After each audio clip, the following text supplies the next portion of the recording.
Hello, everybody, and welcome back to part 2 of session 13 of Storms over Cerenar. And as usual, before we start, I'm going to remind everybody that Storms over Cerenar is a rowdy and sometimes dark role-playing campaign for adults. We usually tackle hard and uncomfortable subjects, but we try to do it in a respectful and empathetic way. So needless to say, audience discretion is advised.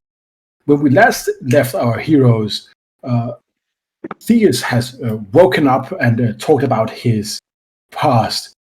Everybody has been congealed in the Nomad Levitator, and Oust destroyed the ring of mind shielding that held the illithid inside of it. Now, in the morning, Arsaphis has received the newspaper for today with some things in it that might be troubling for our group. And that is where we find ourselves as you just go outside and just go into the Nomad Levitator. Is that correct? Mm-hmm. That is my intent. Hence, going up to it. Wake up! Good morning. I'd be awake because obviously, so I'd probably answer the door. Yes. Right. Another early riser. The rest of you up? They certainly can be. Get them. Okay. As you look through the open door, like in the living room, there's like a couple of sofas and divans, and you just see Theus and Bjorn just completely snoring in the sofas, I guess. I'm gonna do my my best kind of sort of sergeant major whistle as hard as I can in the middle of the room to awake everybody. I guess everybody wakes up. Mongo, you have your own room next to the others. Yeah, I'll be up with Kevin and Nibbles doing their regular thing. Yeah. Wakey, all of you, and at this point he'll throw the paper down on like the coffee table. Looks like you all made some headlines yesterday, or today.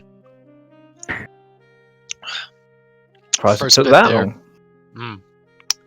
First bit there says the Inquisition barge you mentioned earlier was lost at sea, relating to a unknown renegade magus superior. He looks over at the people he knows does magic. He just kind of scans basically everybody in the room.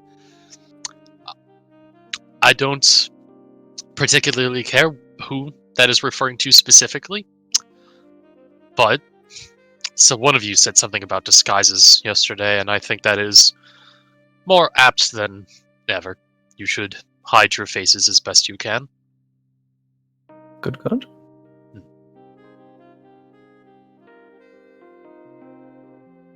Mind if I take a look at the rest of the paper, or are we just fixating on the main issue of the day? Well, that's my issue with it. You're more than welcome to read through it. Thank you very much. I will kind of flick throughout the whatever happens in the next kind of 5-10 minutes. Yep. So, with that, all of you are up. We decided we were heading out to visit my friend, the dwarf, Utah. You don't know his name. That's his name, by the way. If any of you have any preparations you need to make beforehand, I recommend you make them now, because Utah will be down on the east side of the city, and he'll probably have been up for 3 hours by now. I will. I'll summon the blade and just dump it on the table. Let's go. Magic aura. DM question, just so I can work out everything. Where are the Esterfield Commons again? My map was kind of playing up when you were going through the areas a minute ago. The Esterfield Commons is the one down here. Yeah, gotcha. Okay. I'm just trying to I'm trying to work out in my mind where all of the areas are mentioned in the thing. So I've just that's cool. The Esterfield Common is here. This is the tower that was mentioned earlier. Yep. There are many towers in this city, but it is known for having a circle of towers arranged in a pattern with the old timey kind of cobblestone from the ancient days, right? Okie dokie. So those will also be closed for what is it called? Maintenance. Cool. Gula, where the penis-shaped vegetable was made, is up here. Okay. And the court of battle that is closed is the big arena in the middle of town. Cool. That is, of course, closed for the Festival of Peace. Cool. And there's Withguard and Arkanstra. Okay, cool. That's cool. Yeah. Thank you very much. There you go. I'm doing my own red string conspiracy board in my notes at the moment. That's all. Just trying to triangulate things. That's fine. All right. So, all of you up and ready to go? One moment. So as Nongo goes through his spell book and prepares his spells, you hear shouting from his room. I remembered. Now, what's that boy on about? What's wrong? Are you okay, Nongo, in there? I'm going to use my new manifest feature here. All right. So you remember Fly. I already have Fly. Then you can choose a third level spell yourself. I will take... And if I'm correct, this one's automatically prepared, right? Yes. It's known as prepared for today. All right, cool. Oust, you're saying? I will cast Mask of Many Faces to look like a slightly older human gentleman, kind of greying, fairly distinguished looking. Kind of full bearded George Clooney. But yeah. Perfect, yeah. And just as I'm talking, sort of just making general conversation, my voice will slowly kind of just drop an octave and become sort of slightly gruffer as I kind of ease into it. Nice trick. Thank you very much. I select Dispel Magic. Don't you dare. That would be incredibly rude and inconsiderate of you. Yes. I'd have to cast it all over again, at will. Oh, no, I'm saying for my thing. I have access to the Dispel Magic spell now. I remember Dispel Magic! Such a simple spell. It's in my other books, though. But I remembered it. Now you're awfully excited. What happened, Donald? You okay? Oh, it's fine. Just new information always. As I turn these pages, this book just gives me more knowledge over and over again. This place we're going later on. We don't happen to be going past any shops that sell components, etc. By any chance? We could certainly make some stops along the way, though I have the feeling that you're a little, and he snaps his fingers, we're kind of in a hurry. There is something cult, something assassin, something timetable. Sure, I don't plan on taking a day to get some saffron, though. What? Oh, I like this game. Something pillar, something mind flayers. This is a fun game. Yes, something the inevitable collapse of civilization. But if it's saffron, I'm sure we'll walk by a store. We'll be. I mean, if it's the collapse of civilization, to be honest, you're selling it to me. But something forest gnomes. It depends on which civilization you're talking about, but that's besides the point. If you're looking for saffron, yes, we'll pass some stores through the Umbra. There's bound to be some that just sell herbs and spices. Fantastic. Because Oust realized that he's used up all of his saffron for truceing because it costs 25 gold pieces a time. So. Right. What about you three? This one over here can magic his face away. What about you three, though? I can pull my hood up. Better than nothing. You'd be surprised how far a good hood can get you. I thought the bear hood. Alright, maybe not. Realizing now the hood is a bear's head. But whatever. What about you, magic folk? Or he says to Nurgle, then, and also Theus, I guess. Nothing really. I don't have that. It's in my other spellbook, you see. Oh, looks like your friend is still in and out of consciousness. Oh no. So, where are you guys going? Well, if the party will allow our Sophist to lead the way, he will lead the way through the Umbra and past a place as he knows sells saffron, so Ost can get his supplies, and then we'll continue south to meet up with where he suspects Utar would be patrolling at this time of day. So you would be probably stationed at his watch house, I would imagine. Nongol will Very well. he's going to grab some of Snick Snack's clothes, and he's going to wear those, which are obviously too small for him, even whatever, right? So he'll grab a shirt from Germup and some pants from Snick Snack, and he'll go barefoot, and he'll just carry his chicken around with his hair slicked right back, and just his bag of holding. So, and of course, he'll still have his spellbook strapped to his back. He needs that. So. Makes sense. So he looks like a nomad now. He's not happy. Oh, Begrudged. All right. Yeah. And Theus, do you have any? Can I ask, R? Yes. Is it always this foggy in this town? In the mornings, yeah. Some the weather, the rain, the general air of depression and sadness. It's pretty in the norm. It's sad. I think it could have been a beautiful city if it wasn't as foggy all the time. Well, helps hide the grime. But And Theus, does. can you disguise yourself?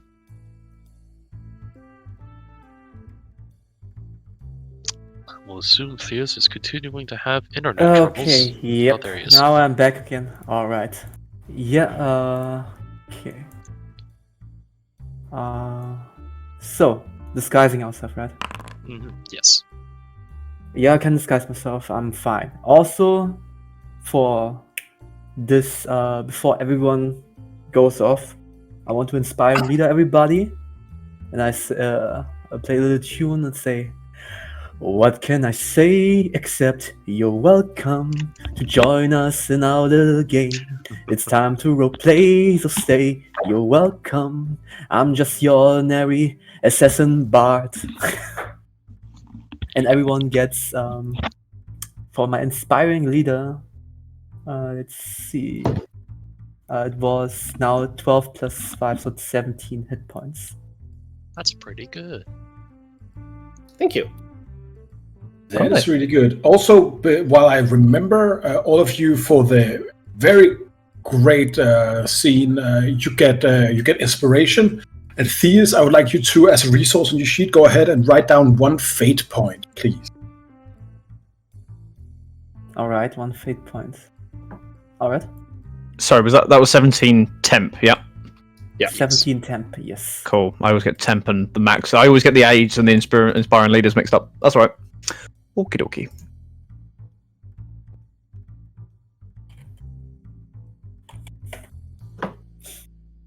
And you go about your way. Where would you say that Utar has his watch house? Usually are. Utar spends a lot of his time patrolling his neighborhood, but probably at this point he would just be in the watch house that he is stationed in, which is, I believe, the lower Umbra watch house. I think it was. Just... It's actually. I made a mistake. It's the upper Umbra watch house, so it's down there. Okay. All right, I'll just edit that in my notes. All right, then in the upper Umbra watch house, which is the watch house that is not right around the corner from where Cephas lives. So he will lead the party through the streets, stopping at a local spice importer, so Ost can pick up his saffron. And then Much obliged.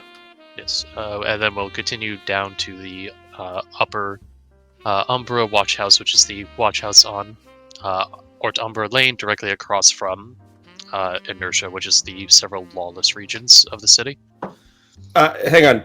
If we're stopping by a component shop or whatever? It wouldn't be a component shop on this side of the city. It would quite literally be a spice and herbal salesman. Okay. Can we stop by a jeweler, possibly? I don't know what we're looking like for money, but I mean, we could use some diamonds. Sorry, not on this side of the city, friend. I'm sure we'll just have a hot moment to talk to Utar, and then we can sort out errands later. Very well. You go by as you go by Baker Street and at Rosemary Lane, you find a bunch of saffron. Fantastic. I will buy 75 golds worth of it. So for users. The halfling in the shop is elated. Wow, that's I didn't even know I had so much saffron. That's perfect. Yeah, I'm all out now. Thank you very much, sir. No worries. Keep the change, and I give him exactly 75 gold. What a legend. And I walk away. Cool. As you walk down the winding kind of tall streets of Staunch Flow, the morning mist kind of starts evaporating, but it still kind of just keeps on being down near the streets as everything feels like almost like kind of smoky. You see in the background, you see around Spire Shade to your right, you see the golden spire on a cliff that is just like somehow it looks like it's almost been like dragged out of the ground. And on top of that is just a big spire with kind of leaf gold and yellow stones, so just kind of gleaming in the sun of the morning. It is it's not later. It is just about 8:15 a.m. as you make your way. The Umbra district is called so because it's very dark. The buildings are very close together. There's not much sunlight getting down, and everything just keeps getting built taller and taller. People outside of the main roads, people kind of keep to themselves, and especially when a bunch of people with someone as big as Bjorn comes through, like people are very quick to just kind of bugger off. After a few minutes walk through these kind of smoky dark streets, you turn the corner and you see a watch house. You can see it's a watch house because it says so on the sign, and like there's that watchman standing guard outside, like on the street. That kind of looks at you lazily as you pass. Inside, you can just see like the sergeant at arms kind of resting at his desk, just ready to take in people that needs to be in contact with the watch. You see, you don't see Utar anywhere right here, Sophis. All right, I'll just go up and to one of the guards, just whichever one to. Is Utar in? Yeah. Who's asking? He points to himself in a like me. That's why I'm asking, kind of way. Oh yeah. Sure. Doing our job again now, are you? Like they laugh at you. Yeah. Really wish I don't have to. He says under his breath, but one of them goes in. As after like a few minutes, a middle-aged dwarven man with chestnut brown beard and a bald head comes out. He has like local tattoos. You can see that he was raised in the dwarven township within kind of Staunch Flow. He's just like he looks like he's too old to be just a regular like beat cop basically, but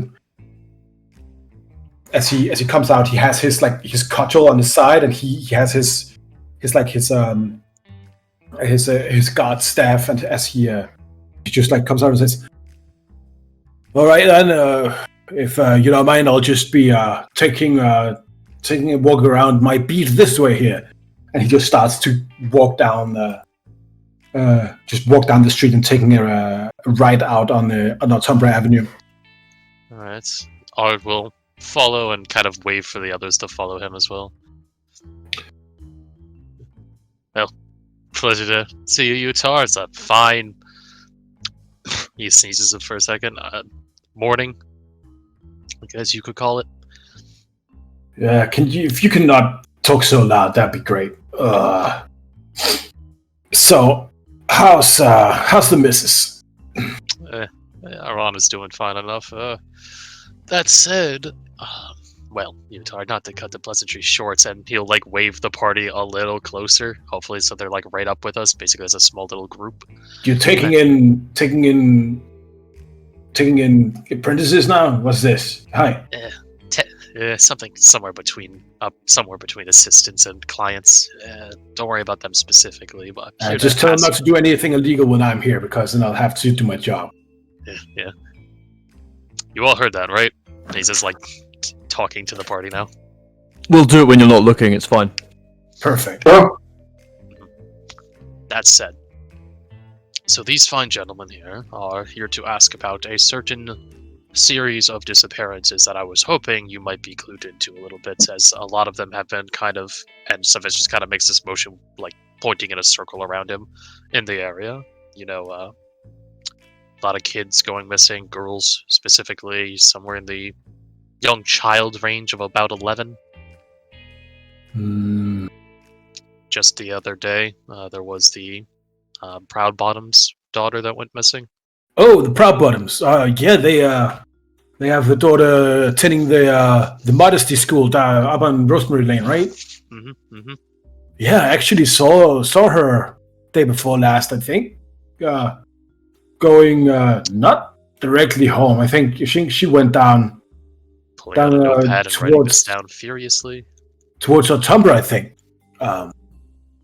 It's an interesting direction to be heading for a little girl, right? Well, do I think so? Well, not if she was going to the market to get some groceries. Oh, fair enough. I assumed you meant with the groceries in tow she was heading back. All right, scribble something out. Is that the last time you saw her? Yeah, she was. She said goodbye to one of her friends, I think, and then she went down. I'm sorry, I'm not really in the habit of listening to what small girls talk about, but I did see school was out yesterday, the day before yesterday. That's fair enough. Could you just give?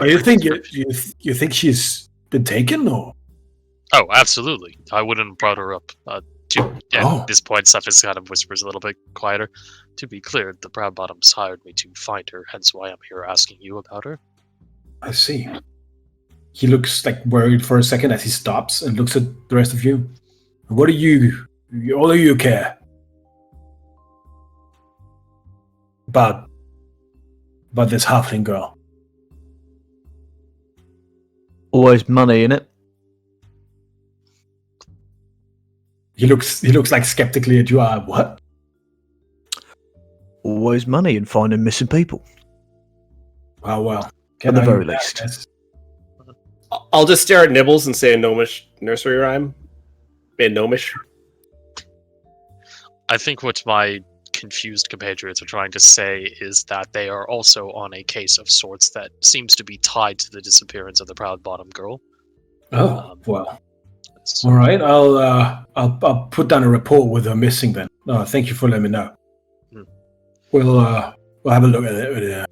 Yeah, just knowing the Upper Umbra Watch House probably be better off, or she'd be better off with you looking out for us. Don't I know it?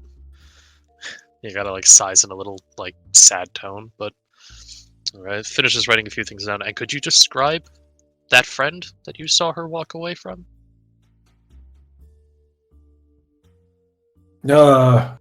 She and he, as like you're walking up here on Umbra Avenue, and as you come up, he tells you that he saw her here outside the school, and she went down this way here. All right. Which is not something that would be this street here is called Umbra Street, right? Yeah. Or Umbra Street. So, like, if she was out for groceries or just like going home in a different way, this would not be weird, right? Yeah, but could he describe the friend that he said he saw her with? Just because, like, that might be nice. Somebody nice to Oh, question. yeah. The girl of the Parkers, I believe. Live up in Labyrintha. See, like, she's been attending the same school for years. Yeah. Alright. Parker girl, schoolmate. Got it. Any of you, my new compatriots, have questions for my good man here? You're all new to this town, is that it? Fresh off the boat, as it were. Reply in Gnomish. I don't speak common. Oh, but Gesundheit. No. That one doesn't speak common. I see. Well, all right. Which is weird because none of us speak Gnomish. It's honestly amazing that he's even here, that he's made it this far. I think it has something to do with his ability to brew beer, but that's besides the point. So, Oh, he does beer. Interesting. Well, if you like that, you should go up to Aleflow, do the Bender Mile, or well, if you want some company, if you know what I mean. Going up to Liberdine is pretty interesting. All right. I'll get a. Please, we're working. He says, kind of like mockingly with his hands up.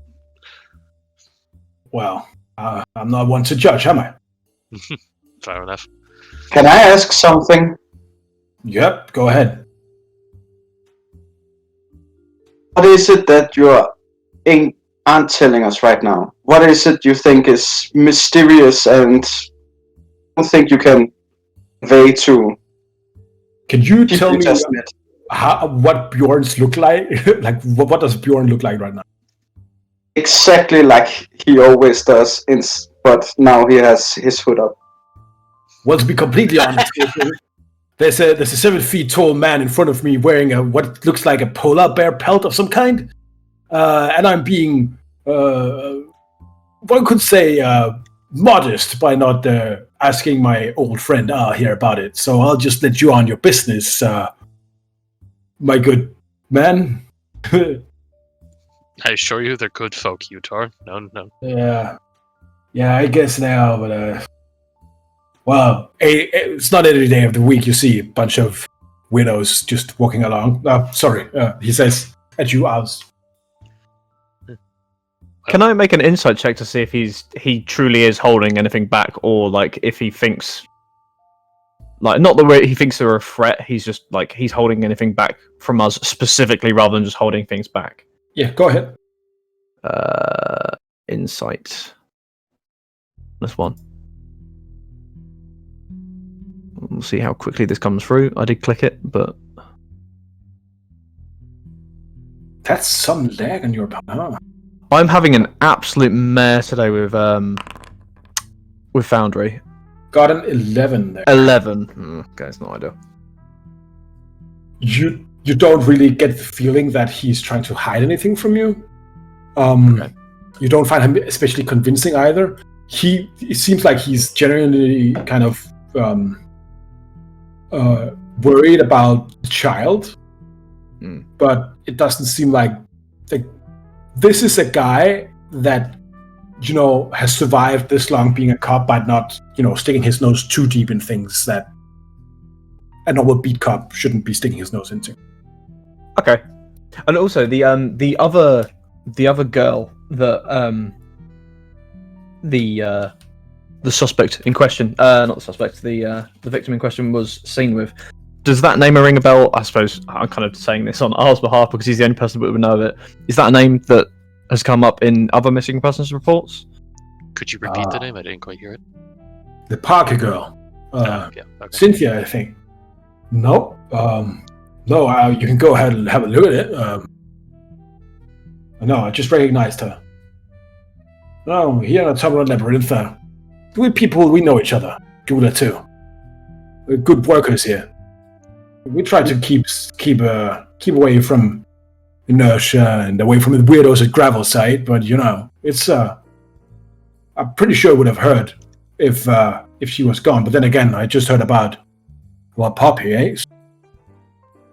Nongo quickly grabs his journal and flips to a blank page and writes down in common. Ask where she lives, and I'll rip that page out and hand it to Ost.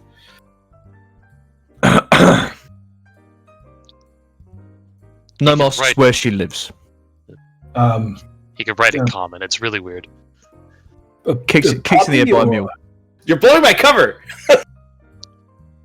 We Which found one? out how- I know. I'm The doing a Parker horrible girl. job. Yeah, the Parker Oh, girl. Parker girl. She lives up at Labyrinth, back in the street, just across from the Fading Dragon.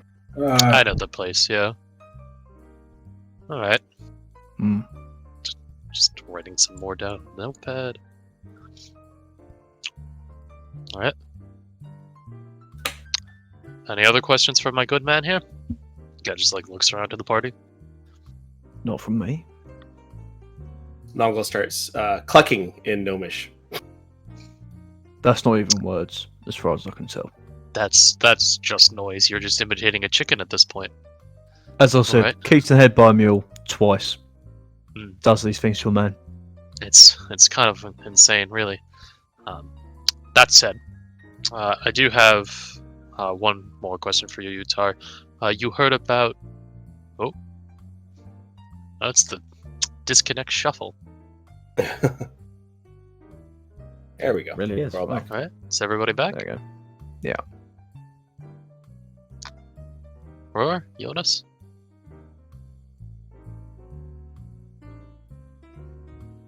Alright.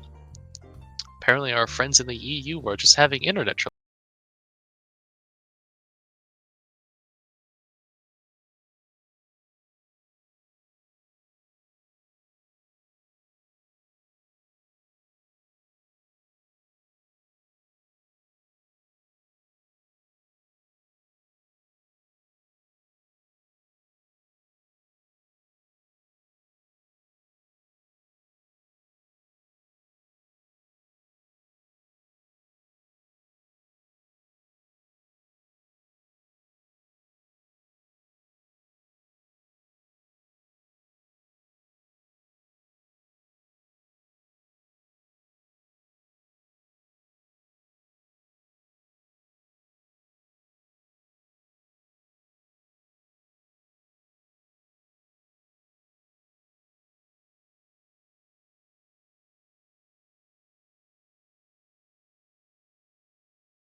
and everything is connected.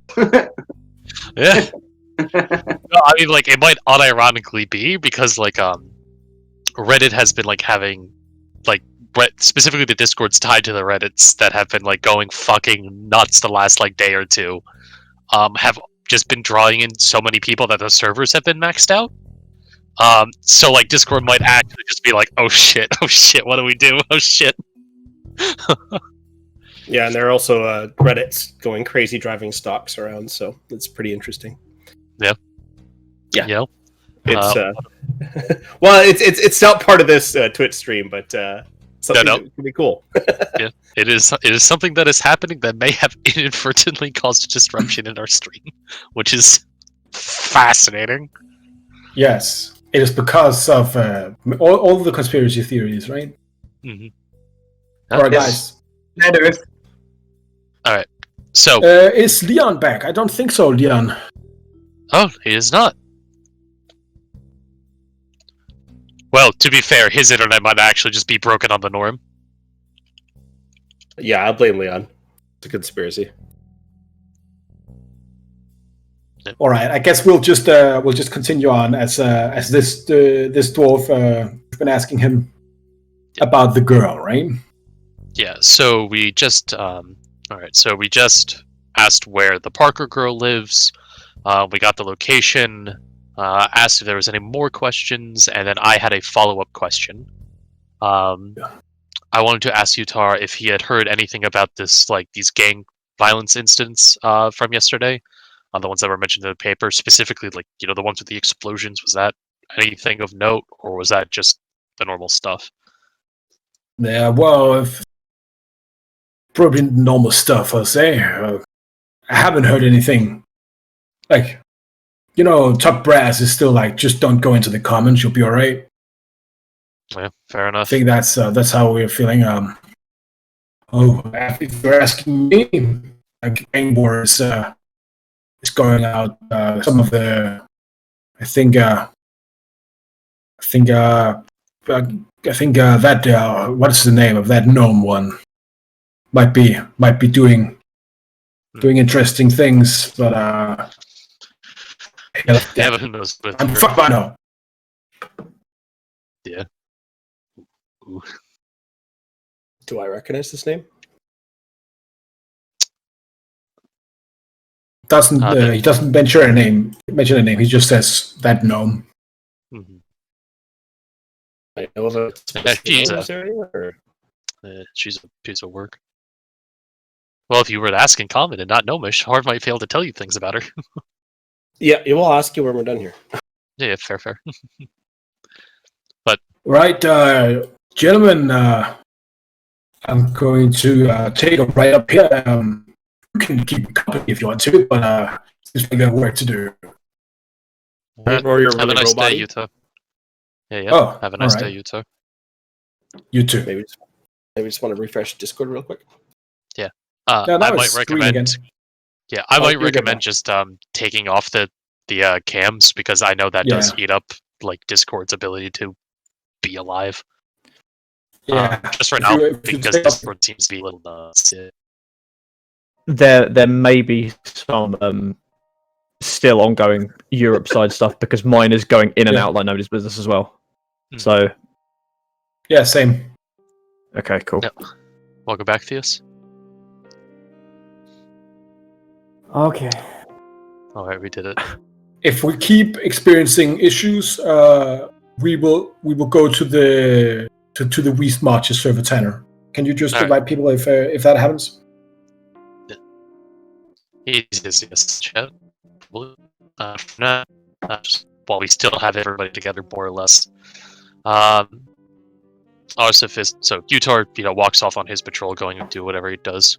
And he'll turn to the rest of the party. He says, "All right, so we've got this Parker girl who was probably the last person of note to see the missing Proud Bottoms girl. This explosion seems unrelated. I have a distinct feeling I know who caused it. She's not related to cult activity. God, at least I hope not. And then, aside from that, it seems that nothing out of the ordinary is really going on this side of the city. So with that in mind, we could either go to the Parker residence to maybe ask around about the Brow Bottom girl, or we could theoretically go to one of my other contacts and maybe ask around them.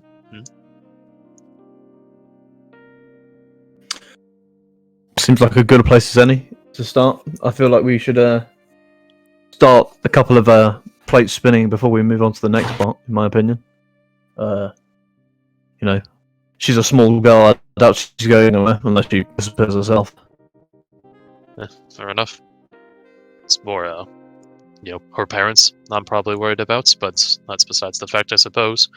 Alright. We're close enough that we can go there first. I mean, it's... Yes. What's the most economical order to... Heading over to the Parker girl would definitely be the quickest next thing. If we're worried about going to the sewers, we could really try anywhere.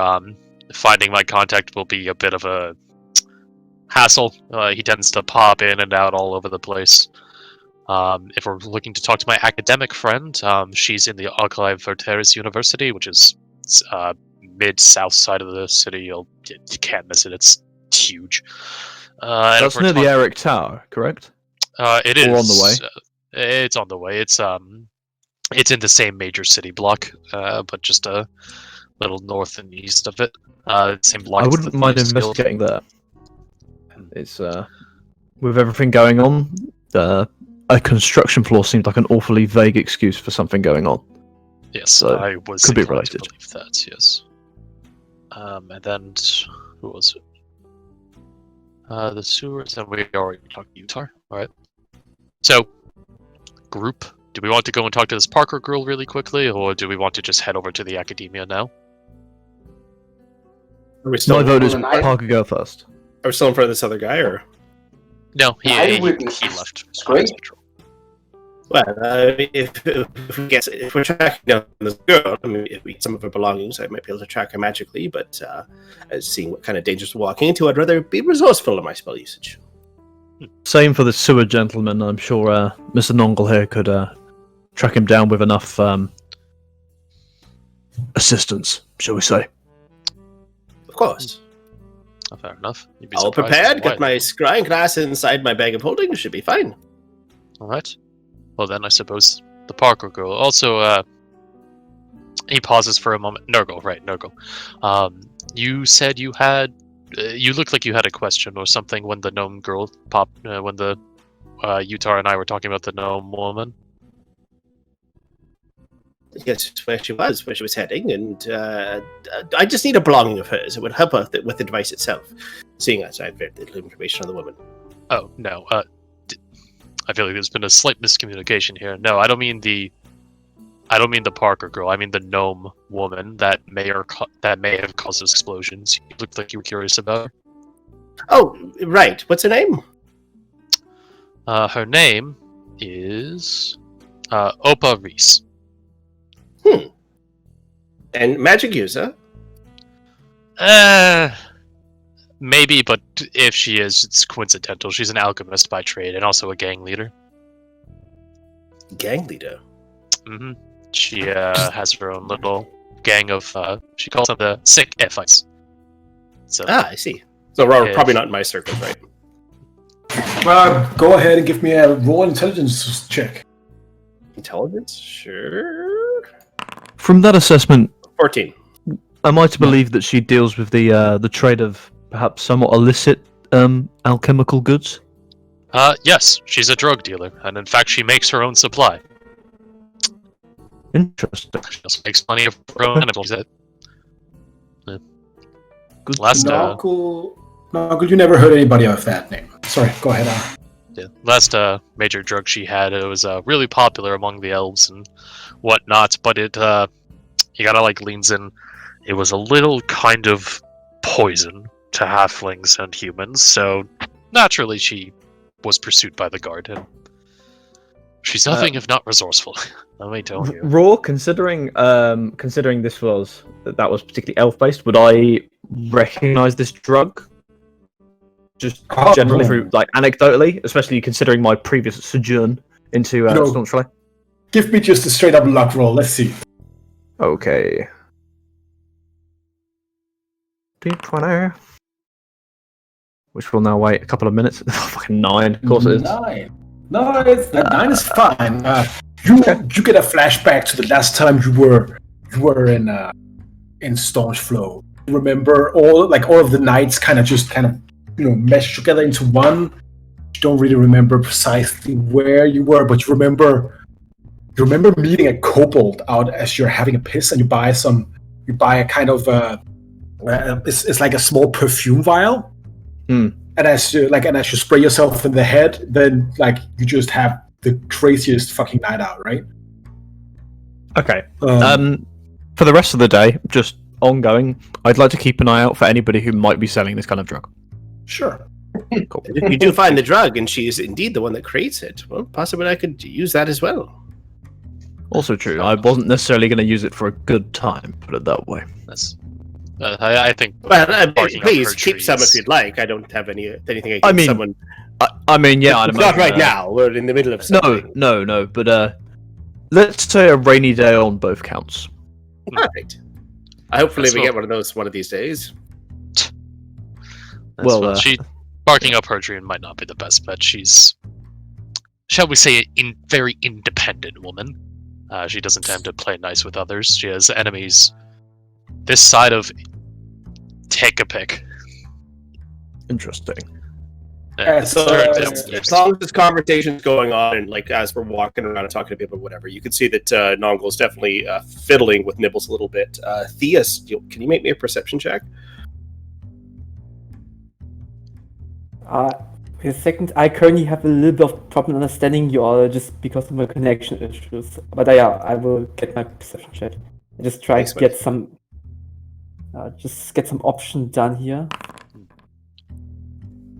Okay, Theus, it looks like Nongul's measuring Nibbles for clothing, and even though he's trying to act sporadic and all weird or whatever, this seems to be actual real to you, Theus. He's definitely measuring, especially around his head, but it's it looks like he's trying to make Nibbles a costume of some sorts.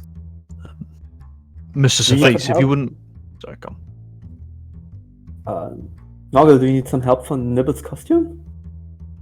Oh, there was something I read inside my book this morning, and it seems to be that there's a page inside my book that can take myself or us to some other place, and I was just wanting to make sure that Nibbles was protected before I sent him on his way. Don't know where it's leading to, where it's going, but yes, so I'm just making sure that measurements are correct, and if you would like to help me create the costume. I mean, I have an idea. I think we should give Nibbles a white beard and a white suit.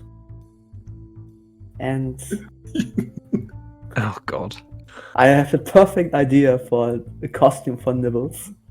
Well, you see, I'm actually creating a glass dome around his head because I don't know what the environment would be like when he actually arrives there. So it would be more like a sealed kind of globe around his head and like pressurized limbs or whatnot, possibly not leather, subtle leather with the wraps around it.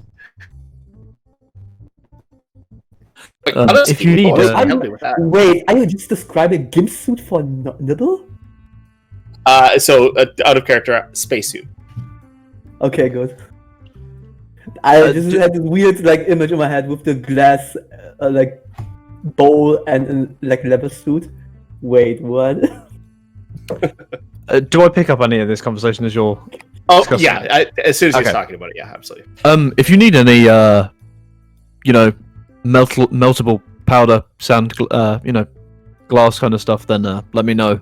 But also, we have a breastplate's worth of metal in the bag of holding, so fill your boots.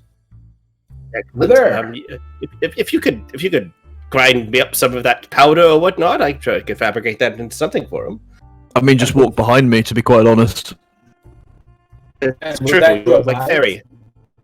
in front of the Parker residence or the apartment block outside of what looks like a big kind of bookstore called the Fading Dragon. Well, we're here. Before we head in, do we have any specific questions for the Parker girl? I want to just naturally ask her anything she knows about the Proud Bottom girl and where she last saw her. Outside of that, anybody that she may have been speaking to, anybody that may have approached the Parker girl recently, if she knows of any other of her little friends that may have gone missing, anything that keeps them in common, anybody, yeah, the usual, I'm sure, but yeah. All right. And just give me a nod. I'll be acting. Oh, sorry. Okay. I'll just be acting crazy in the corner. Give me a nod if you'd like me to subdue her in a magical sense. Just for information, not to harm her, of course. Also, rolls his eyes so hard. You mages, always ready to jump the gun with something like that. But okay. Just for future reference, Nongle, I can read anything that you write down, regardless of the language. Oh, perfect! I have so many languages I'd love you to Just so we don't have the same confusion as last time. That's all. So I have this book here, but hey, we'll talk later. As you knock the door, Actually, Bjorn. what? Bjorn was saying something. Oh, Bjorn, yeah, go ahead. Oh, I was thinking maybe if we can have her guide us to locations of interest. That would be nice to actually see places, you know. True. Just out of kind of side interest, this bookshop across from us. You say it was a bookshop or a tavern? Bookshop. A bookshop. Just from a quick look at it, and if R has any information to provide regarding the shop, is it kind of a general use, kind of just standard high street bookshop, or is it more of a kind of specialist bookshop in terms of like any kind of weird crap could be in here? Yeah, this definitely gives you like a weird vibe, right? It's old. The man you can see inside behind the counter is human, but at least 100, right? Excellent. Okay. Mr. Nongle, once all this is dealt with, I recommend we might pay a visit. Wait, can we pay a visit now? I just want to. Let's deal with the Parker girl first, and then see how we're doing for time. Just give me a minute. I just want to. I cannot buy anything. I just want a question. You do know that bookstore is where we're going, right? Oh, I thought we were going across from the bookshop. No, you're going across from the bookstore. Yeah. Oh, okay. I thought there was a tavern, and across from the tavern was the bookstore. The bookstore is where we were going. No. Just give me a minute. I just want to ask him a question. All right. Well, don't burn any bridges. Fine. Okay, good. I walk up to the bookstore owner. Just remember, we're wanted criminals, so be careful. I'm the disguised self. I am disguised self. Okay, good. As you open the door inside. Just so you know, I disguise myself. White makeup. I have a red afro. I have a yellow suit with red stripes. Big red shoes. Fucking white undershirt. All right, I got this. Lady. As you open the door, like a bell tings in the store, and like some dust kind of flows up as you open. You see like this shop has never been really like thoroughly cleaned. You get the feeling as the old man he like jumps awake, almost like yes. Oh, well, we don't have any books on clowning in here. Can I help you in other ways, mister? I currently don't have enough time, and this is a very important question I'm asking you right now. I take a gold out, and just like give it, like slowly slide over the counter. Okay, I will come back soon. I just want you to search for some books for me, some very specific books. Never been bribed by a clown before. Well, sure. What kind of books are you looking for, Mister? Okay, I'm Mr. Ron. Mr. Ron. Mr. Alright. Mr. Ron, that's not a very clowny name. Oh, where I'm coming from, there are a lot of clowns called Ron. Oh, well, yes, and what are you looking for? Okay, not looking right now. I don't have enough time because my friends are waiting for me.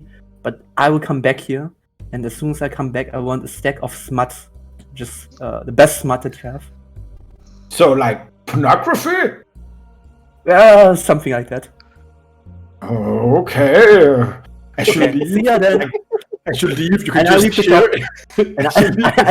And I go away.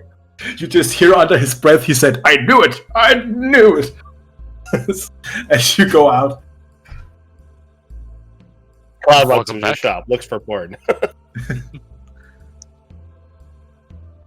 So, I guess you've been knocking the door while Thies was in. Mm-hmm. In between the times it took me to knock the first time and second time, Thea's had his side adventure. Yeah, and you see a middle-aged human woman. The Mrs. Parker opens the door and looks at you. Hi. Oh, Can I help you? Hello. Yes. Well, yes and no, actually.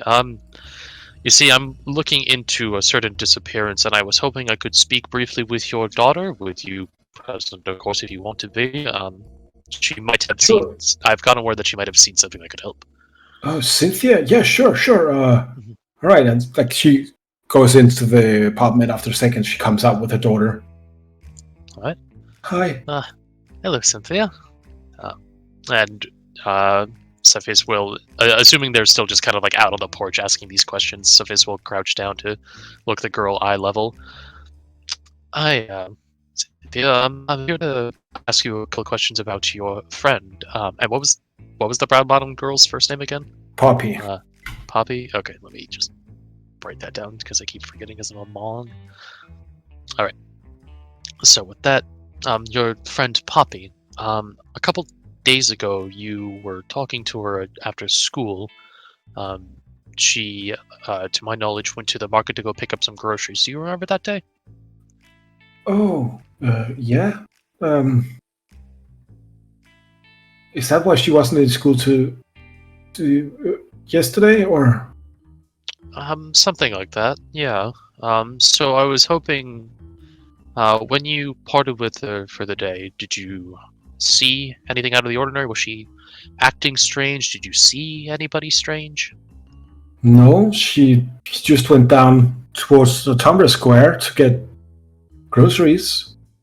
Right. Okay. And you don't think there was anyone that took notice of her when you last saw her? Nobody followed her down the street? Is that that you could tell? It was when school was out, so there wasn't many people on the street. I don't think so. Right. And do you happen to remember what she was going by? I know you said groceries, but anything specific, anything special? No, she talked about the shortcut, but down by the square, behind the old counting house. But that's that's all I remember. Right. And could you say that name one more time, DM? Umbra Square. No, sorry, of the place she just mentioned. Oh, behind the old, there is a shortcut behind Shortcut. the old behind the old counting house. Yeah. Okay, noted. Write that down. All right. Associates, anything you would like to add? Nothing I want to add, but whilst all this is going on, can I just keep an eye out just up and down the street just to see if there are any suspicious characters, anybody watching us, following us, that kind of thing? Go ahead and give me a perception roll. Okie dokie. And also, just as a point of order, can Cephas roll an insight check on this girl just to see if, like, she's nervous to say anything in front of, like, her mom or like all these strangers. Like, Yeah, go ahead. She is a child and maybe nervous to talk the truth. Insight. You can't roll lower than an 8, right? I can't roll lower than a. I think I might not be able to. Do I have reliable talent yet? Hold on. I No. to check that. You have eye for detail. No, not eye for detail. What is it? Yeah. You're inquisitive, right? That's true, but if I have reliable talent, that overrides it, which makes it a 10 instead of an 8. So first of, oh yeah, no, So you don't have my reliable lowest- talent. That's level 11, right? Is it? It doesn't matter. It's at least an 18, if not a 20. One, yeah. If that Oh, matters, you're I'll doing- look it up. You're That's private fine. rolling, by the way. Oh, I will show you ours roll here. No, yeah. So 18 Oh, is sorry. 18 is fine. She looks worried, and not to be lying, she's surprised that you come here. Do you think has something happened to Poppy? No, not necessarily. We're just asking around for some information about some things. Thank you. You've been very helpful. Okay. And, yeah. He will pull out one of his business cards and hand it to the mother, and quickly write on the back of it. He'll write something, and I'll tell you what that is in a second after I finish my little spiel. Actually, write this- Sorry, little go girl, Yes. I know your mother probably tells you not to speak to strangers, but has anybody approached you recently? Tried to speak to you? Out on errands? Walking back from school? No one else but you guys. Okay. Thank you for your help. Alright. And I've just drawn the route that you so far have gathered Poppy to take Alright. from the So then- schoolhouse here in Rosemary Lane. Yeah. So before I hand this card over, did the Proud Bottoms specify to Sophis that they want to keep the fact that their daughter's missing particularly on the down low, or did they not really No. do that? Okay. Then he will, just write something on the back of a business card, hand it to the mother, and if your daughter remembers anything, or you notice anything strange, please, contact me at this address. And on the back of the card, it says, the Proud Bottom girl seems to have been kidnapped. Keep an eye on your children. You Sorry, see mate, on the face what do you- of the mother. What do you and your husband do for a living? Well, I work up at the Labyrinth Gardens, and Ralph he parks carts. That's why we call Parker. Of course, my mistake. Apologies. Thank you very much. Oh, okay. Is this your partner or? Business associates. We're all working on some connected cases that seem to have all fed into each other. Don't And- worry too much about it. All right. Thank you for the card. She says, and I'll keep an eye out. I'm glad. All right. So then, presumably, they close the door, and Cephas will the party takes a few steps away from the house. Cephas will say, "Well, I wasn't as hopeful as helpful as I was hoping it to be, but at the same time, I wasn't expecting that much." Mr. Sophis, Yeah. of all of Mr. the Holst. missing children, do we know that if any have been taken from their homes directly? Now, that is a good question. To my knowledge, the answer is no. But once again, the problem here in Staunchflow is that kidnappings aren't exactly rare. There's so also it's- another thing about that, is that when you think about it, right? Yeah. The rumors you've heard about kidnappings Mhm. has been mostly underground rumors, right? Yeah. The kidnapping of Poppy has been the first time, that it has been, an actual child with actual parents looking out for them, right?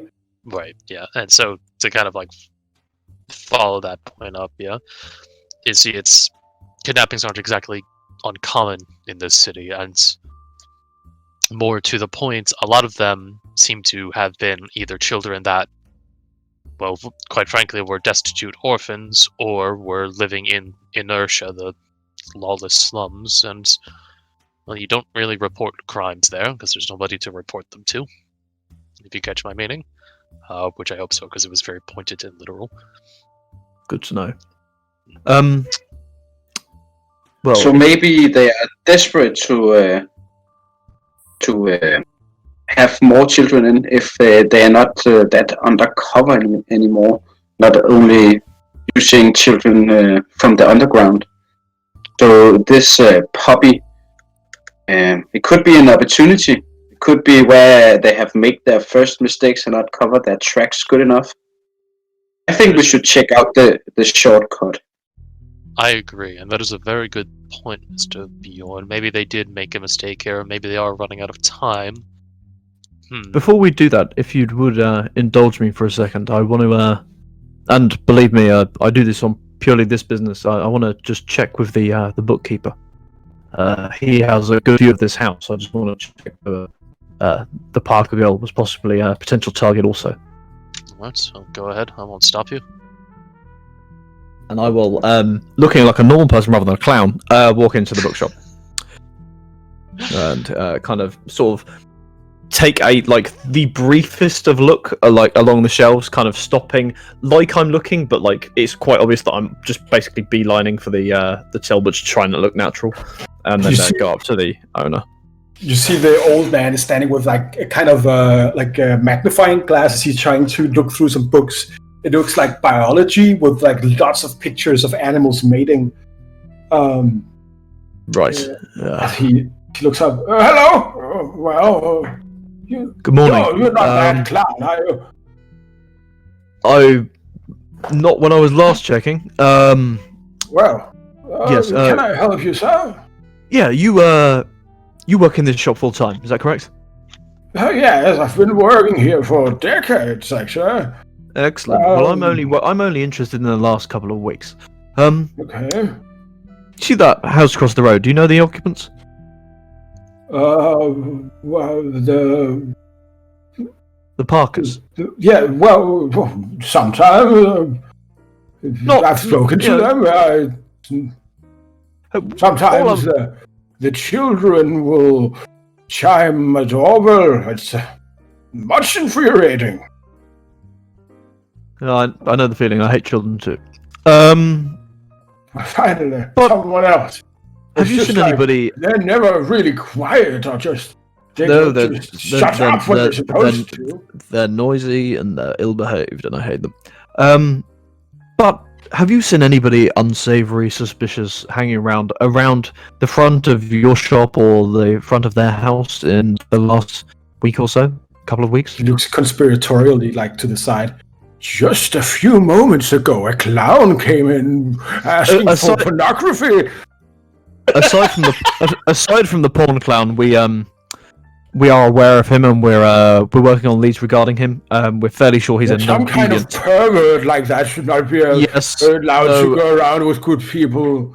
There's children living in this neighborhood. No, I completely agree. We're working on. He tries to close the biology books with the mating animals, just like slide them to the side. We're working on leads as we speak. But aside from the porn clown, anybody else? He'll see if he can remember anything. Well, I'll be frank with you, Lieutenant. Well, my name's Frank, but that's fair enough. But yeah. Oh, you are a lieutenant of the watch, aren't you? Not quite a lieutenant, but constable. Ufris. Sorry. Yes. But Well, honestly, most of the people in this neighborhood are very suspicious. I think some of them, they do not wipe their feet when they enter my shop. Some of them right, I see. Well, we're looking for slightly more suspicious than poor shoe hygiene. Maybe sort of. I mean, this is a fine shop. You wouldn't want a robber or ne'er-do-well to break in and steal some of your fine tomes. This kind of person, the real, as my grandmother used to say, real pieces of shit.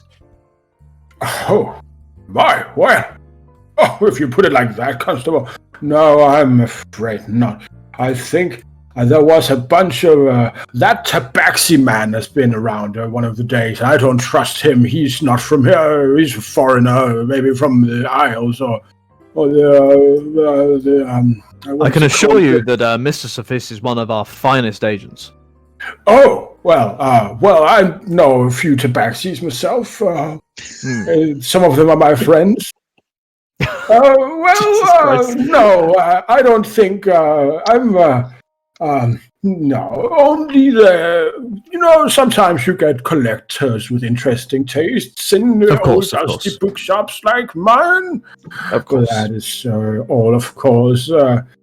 And if you see that pawn clown again, then we will arrest him what he's looking for. We will tell him nothing of the sort. We'll of course take him into custody straight away. And I'll kind of rap on the desk twice and go, "Well, thank you very much," and begin to turn away. And actually turn around and do the kind of Kojak thing. Actually, one more thing. Yes. I'm, as you were mentioning, collectors of fine books yourself. I'm a little bit of a collector in my spare time. I guess you could call me a historian. I don't suppose you have any books about the times pre-Arkan. He looks at you. Do you? Just between you and me, and I kind of wink, and then sort of just, yeah. Sorry, a persuasion check, was that? A persuasion roll, yeah. Okay, I'm going to use my commanding presence to add my superiority die to this as well, because I can do that now. If you just press it under your features, then it will roll automatically and also subtract a die from you. Fantastic. Okay, so I will click persuasion first, and then commanding presence. I've not seen either yet. That is an 18 plus 6. That's 24. He gets like his face changes a little, a bit as he said, "Well, Constable, sure I might have contacts that could dig up some interesting historical grimoires for the collector, maybe. But of course, discretion should be most important, especially with tomes of questionable origin." I'm a member of the constabulary, my good man. Discretion is one of my many middle names. Yeah, well, yes. And I have also been paying that half orc, so I'm probably good to go. Yes, you come back at a later date. I'll dig up some things. You should we call it a day? Sure. Yes. Thank you, Constable. I'll be back tomorrow. Very well. Yes, good day to you. Fine work, and keep your keen eyes out. Thank you. And I'll rap on the desk again, and then walk away. All right. And walk You exit the fading dragon. I don't think I got the fading part right. Nothing. I thought maybe he might have seen something, but he's just a really racist old man. So, fair enough. All right. Also, I mean, just between you and me, keep an eye on him. He really doesn't like Tabaxi. Just saying. I was surprised how few people do. All right. I'm on board with Bjorn's plan. I think this shortcut seems like a good spot to at least look around for some evidence. Maybe somebody saw something. Maybe something got left behind. Who knows? Mr. Sophis, would it be pertinent for you to have the ability to expand your perception of an area for this kind of thing? Perhaps see even more minutely what you previously could? Well, I get the feeling you don't mean the word minute in a literal sense, do you? Not from what I recall from my spell. No. Well, if you're asking if I would appreciate being magically augmented with sharper senses, the answer is yes. That would always be helpful. I have some tools for this, but more is always appreciated. Very well. Tell us when we get there, and I'll I'll do what needs to be done. All right. Then, once again, if the party has nothing else they wish to do here or say or ask, Safis will lead them to the shortcut alley that he presumes to be the location, or knows to be the location, I suppose.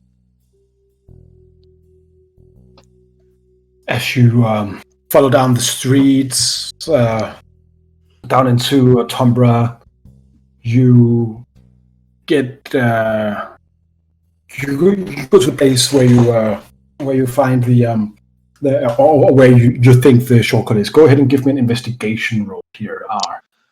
Okay, so before he does that, I will cast True Seeing on him with my Mystic Arcanum, just in case we can see anything else past what the human eye or Tabaxi eye can see. But yeah. If I can assist him with investigation. Sure. I already have advantage on it.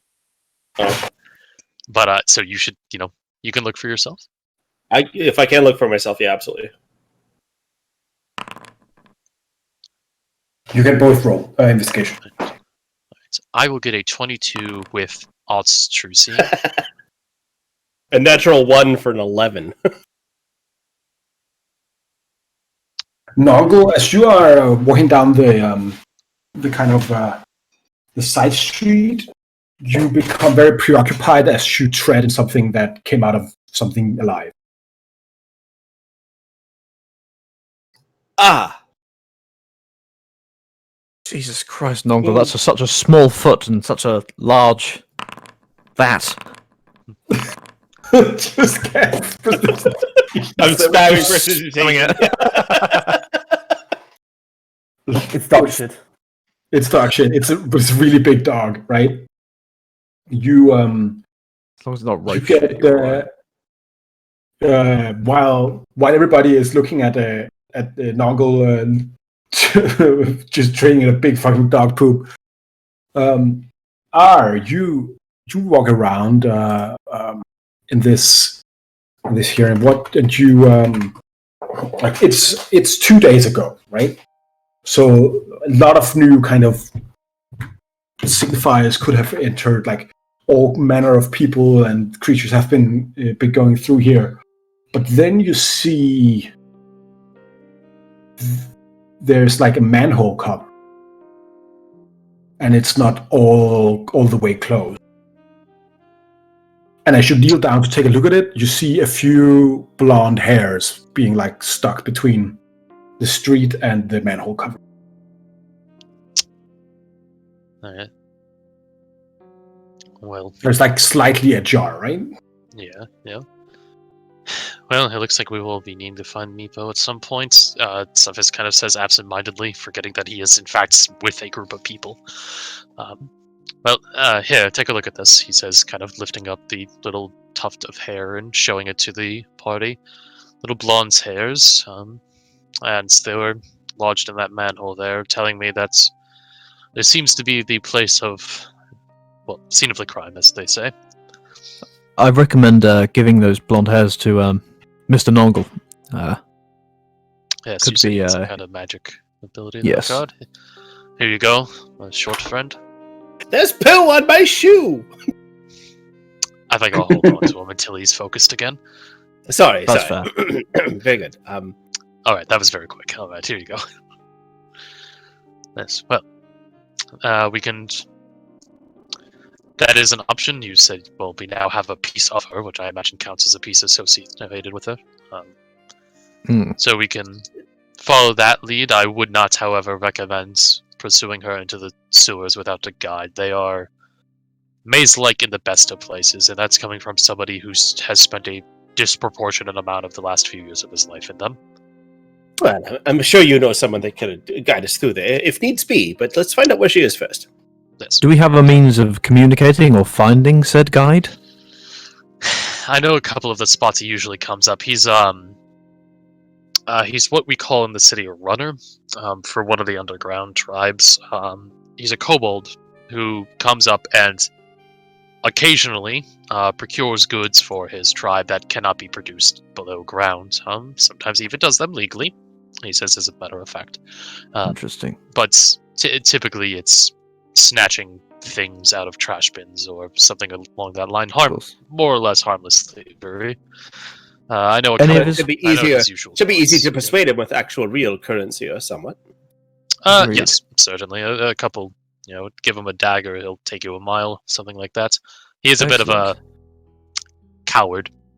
So, do be looking over at Bjorn specifically, a tad subtle. I'm sure we can put on the charm. Do any of his haunts line up with around the university, by any chance? Just on the off chance. Not on the university specifically, but close enough. A couple streets over. That's close enough. Close enough. Yeah. Around. He's got about half a dozen. I think it would be pertinent for us to just check in on these other places before we maybe descend. But I think we should try and do as much as we can today. We have a live clue here. Yes. We do, but the clue isn't going anywhere. Oh, I mean, we have some hair. Yes, Shouldn't we at least look? I agree with Bjorn here. I think we should, if you have some way to utilize this hair in an arcane fashion, I would recommend doing this first and basing our next move off of that. For all we know, it could be a very recognizable location, in which case... As you guys are having this conversation, Nongle's already sitting cross-legged on the ground with his scrying orb in his hand as his eyes are rolling back into his head. He's like, Nongle, you've sat in... Oh, never mind. God damn it! As the mega holding sits there laying open, Nibbles runs around and picks up stones and starts putting them in there. But so after 10 minutes, I cast the spell. While he's doing that, I'm going to go to one end of the kind of the lane that we're in and just keep watch. And I recommend that somebody goes to the other end. Cephas will do that. Because if there's one thing that doesn't change between my characters, it's their ability to see everything. Whereas my perception is -1, but I'm still. That can't be right. I'm an elf. As you try to scry on this girl, Nongle, it kind of starts out all right. You focus on the hair. You visualize her within your mind's eye. You see the scene zooming out in this crystal ball, but as it gets above a few, 10-20 feet maybe, it just breaks out into static. That girl, she's being blocked. She's somewhere that is where you can't scry on someone. Alright, I will cast the spell. Assuming my spell slot. After about 10 minutes or so, I'll look back to the party. Apparently, there's powerful arcane magics that are blocking her detection. Alright. Well, that's not good. Well, I suppose we're heading off to the Academia now. Right. So you're all going down to the Oculi Veritas University, is that it? Mm-hmm. All right. You're walking down, you exit into the streets of Umbra, the kind of narrow streets and the tall buildings. As you go through, you can kind of hear the people just having that day, as it's now 9:30 in the morning. People are out and about. As you pass through Umbra Square, a lot of people are kind of selling things. So you have kind of green grocers, all kind of normal market stalls. But also, especially here, you see in the background, you see a couple of guys with big trench coats selling objects out of their trench coats. Could be anything. But Aust, you wanted to look out for people that could be drug dealers. This would probably be a possible drug dealer. You unless you want to stop and pass through the Umbra Square, you go past the Lutumic Tower. one of these 8 towers, you see how the door has been closed in front. There's a sign hanging on it. It says "closed for maintenance." As you this is Wait, just sorry, which tower was that we passed? You said it's closed for maintenance? the Tumic Tower, but in the newspaper it said all the towers would be closed, right? Okay, well, it said Because- the air yeah. tower was closed and that the others were under investigation, so I didn't realize that the- immediately so- translated to them being closed. That's fine, that's fine. I just... or at least this is closed now. Yeah, no, that was a piece of information that was worth noting to me. Okay. All right, yeah.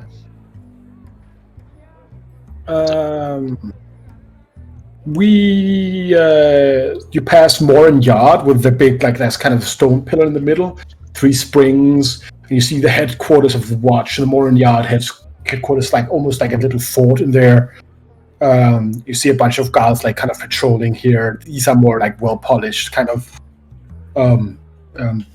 more spiffy uniforms, as signifies you get into the nicer part of town. Things kind of doesn't just lie in the street anymore. There's no more trash. As you go down Retho Boulevard and you take a left down University Row. As you come down, you see the Selection Tower on your left hand, which is not closed for business then. And then you go down here, and you are in front of the university gates. You see the university guard is kind of reading a book. As he's just sitting there, he has his cudgel is not even on his side. It's it's hung on the chair he's sitting on in the small watch house. He just looks up at you, and that's you don't look kind of threatening to him. He just looks down again. He's not going to stop you if you just walk in. Alright. Well, here we go, folks. Follow me. So you're just going directly to Dino's, to Helena? yes. This is just a normal work day, so she might be teaching right now. I mean, yeah, no, that's fair enough. I will ask. I imagine she has a secretary, so I will ask her secretary where she would be at this moment, and if she is teaching, we'll patiently wait for her to be on her off hours, or just at least done with that one class, so we can go and speak with her briefly.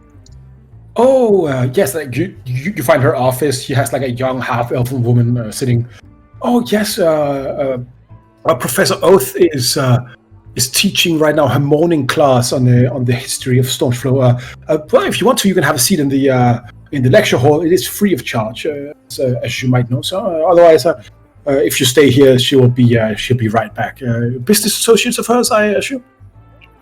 I am, yes. I've done several businesses with her. These are my associates who are a bit of a free issue.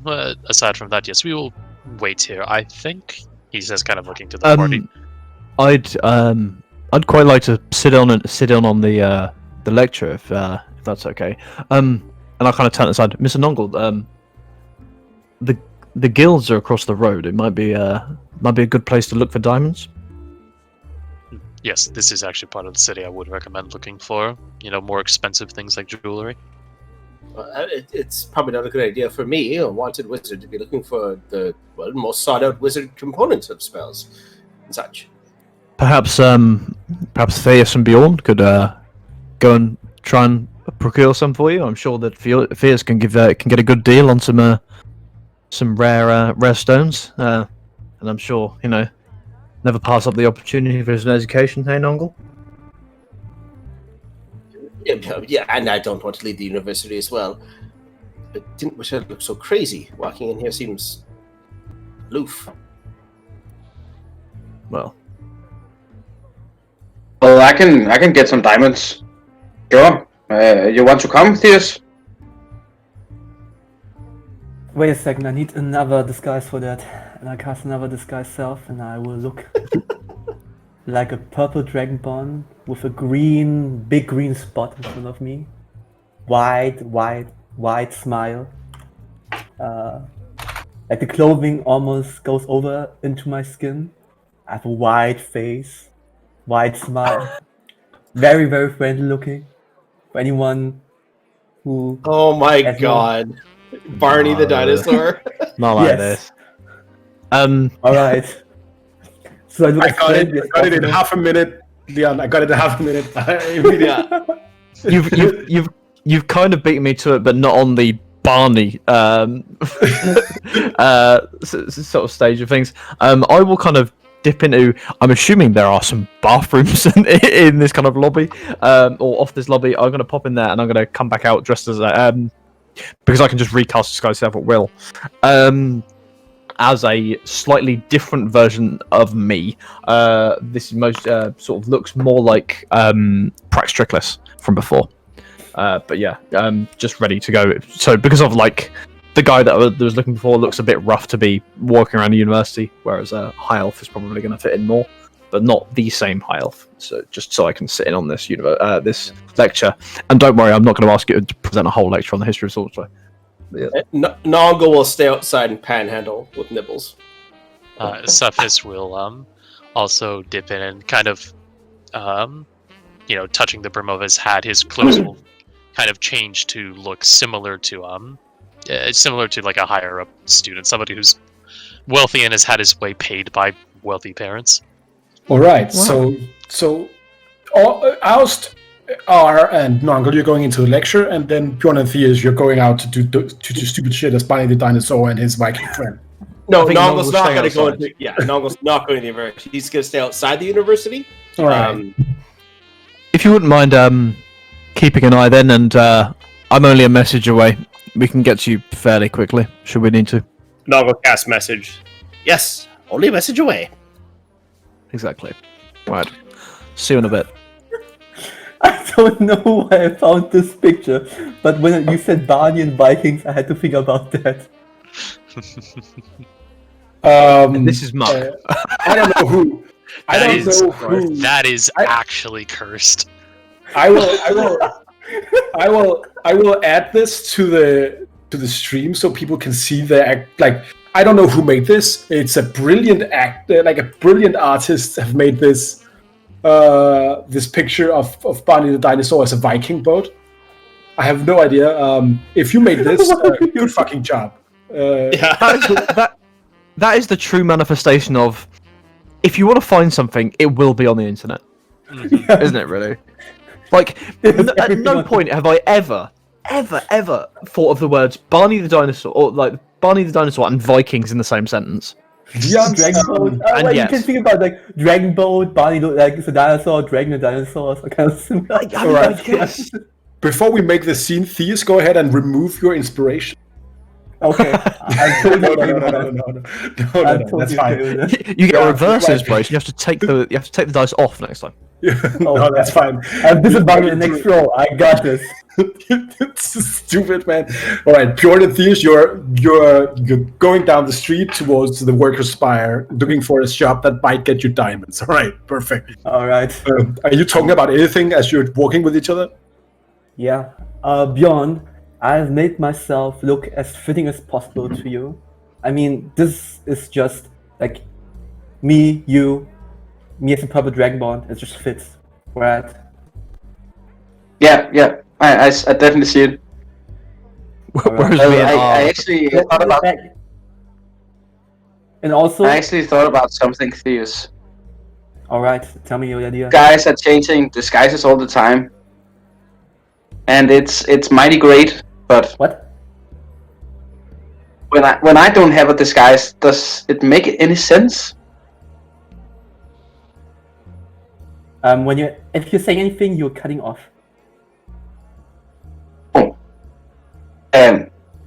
Does it make any sense when you guys are disguised all the time and I'm not? I just realized that. The reason why I'm doing this is because everyone will be looking at me, so they won't look at you. So this is why that's- I'm doing these like that. That's brilliant. See, because I'm As you so say that, a random commoner walks up and says, "Oh, hello, Banai, the famous actor. Can I have your autograph?" He says, like, Of take out. course. I hope you have children, right? Yes, I will. 3 children, huh? Yeah, like they definitely know me. but I currently don't give out autographs. It's just like everyone's asking, and it's just like sorry, yeah, of everyone's course. getting one, and it's not longer special, you know. Oh, I'm sorry. I didn't want to bother you, sir. And like this man walks around, like looks defeated and walks away. Well, In my head, I've just got, I kill you, you kill me. You kill me. Everyone is a fucking psycho. Okay, no. You give me a go ahead and give me a, I'll say just a flat charisma check to figure out if you find a store. Okay. Can I also make a charisma check just to make sure that everyone's looking at me and not Bjorn? So. Yeah, give me a performance check as well. Okay, I will. First of all, I will use inspiration on the first one. I will immediately use my inspiration. 20. And for my performance, I will 17. All right. You walk through after a few minutes, like, and you only have to reject one more person trying to get an autograph from you. As a lot of people are like whispering and looking at you as you pass. Like you find a jeweler store next to the hall of major guilds, and as you open the door, like there's a dwarf with like a kind of seeing glasses on his right eye and looks up and says, "Hello, welcome. Aren't you that famous actor?" Of course. And I am here to bless your store with my presence. I will, if you give us some good sales, I will actually tell everyone that this is my favorite store in this city. Oh, I will say, hello, I'm Barney, and this is my favorite store in the city, in Stoneflow. Oh, Banai. Oh, really? Oh, yes. Interesting. But do you want jewelry? What does Norman want again? Just like asking Bjorn. Diamonds. I think he wanted a lot of diamonds. Probably of a Did specific he price, give right? As us- well. Did he give us money for that? Because I am broke. I'm assuming we're taking this out of party loot. We have 400 gold in party loot. Yeah. Okay, good. So, We have so little money. Yeah. And how much is your diamonds?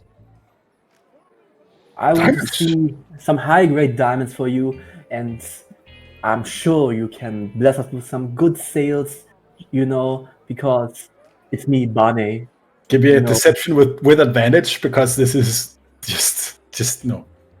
This is cursed. This is literally cursed. Is that Get a natural 20. Natural 20. Nice. Natural 34. 20? You know, I'm Barney. Yeah, I heard the. Like, you know my songs. I kill you, you kill me. We are happy family. Do. Oh yes, the play about how you should respect your parents or get killed by your drunken father. I remember. Yes. I've heard about this this influencer thing. He says that he takes out a big I don't know, like just like a child's fist sized diamond. Just puts it on.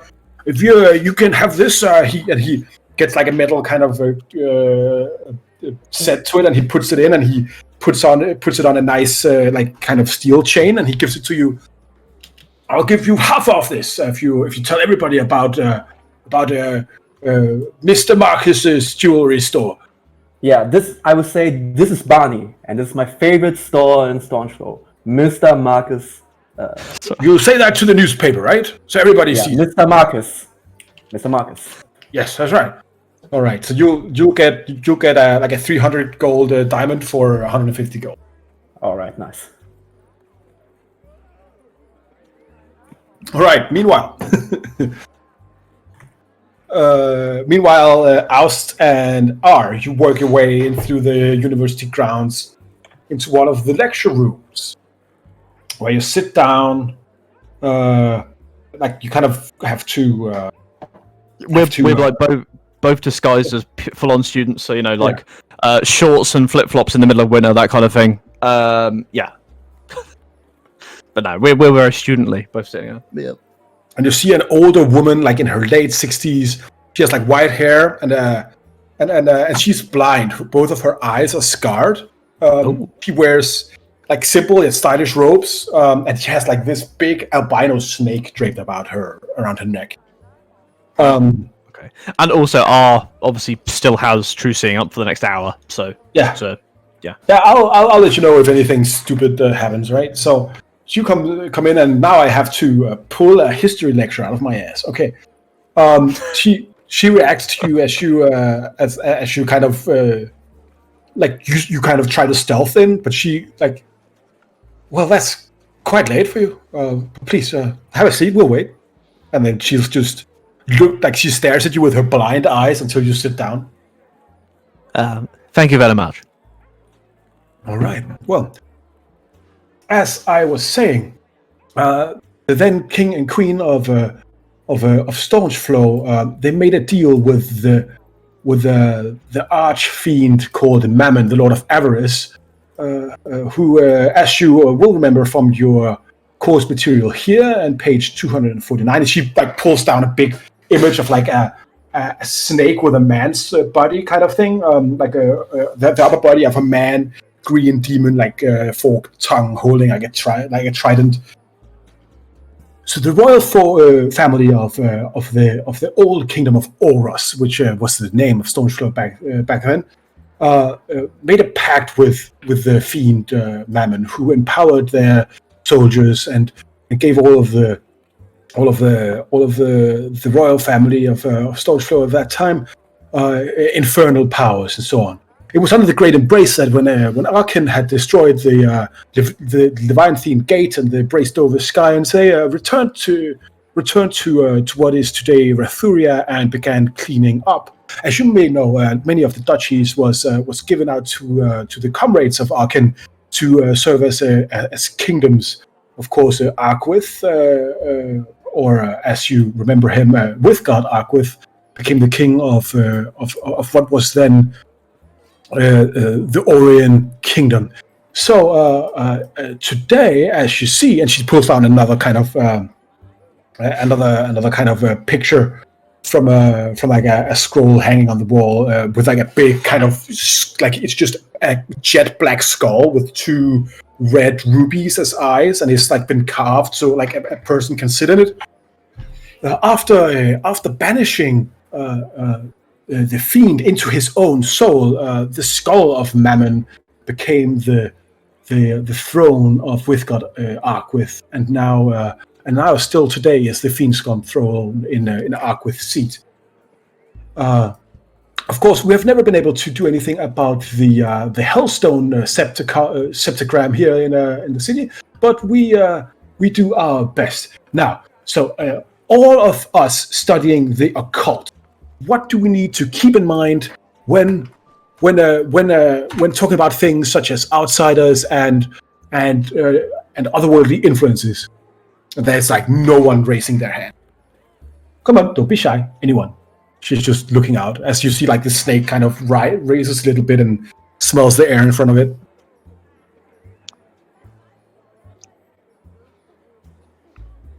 Do any of you say anything? Not yet.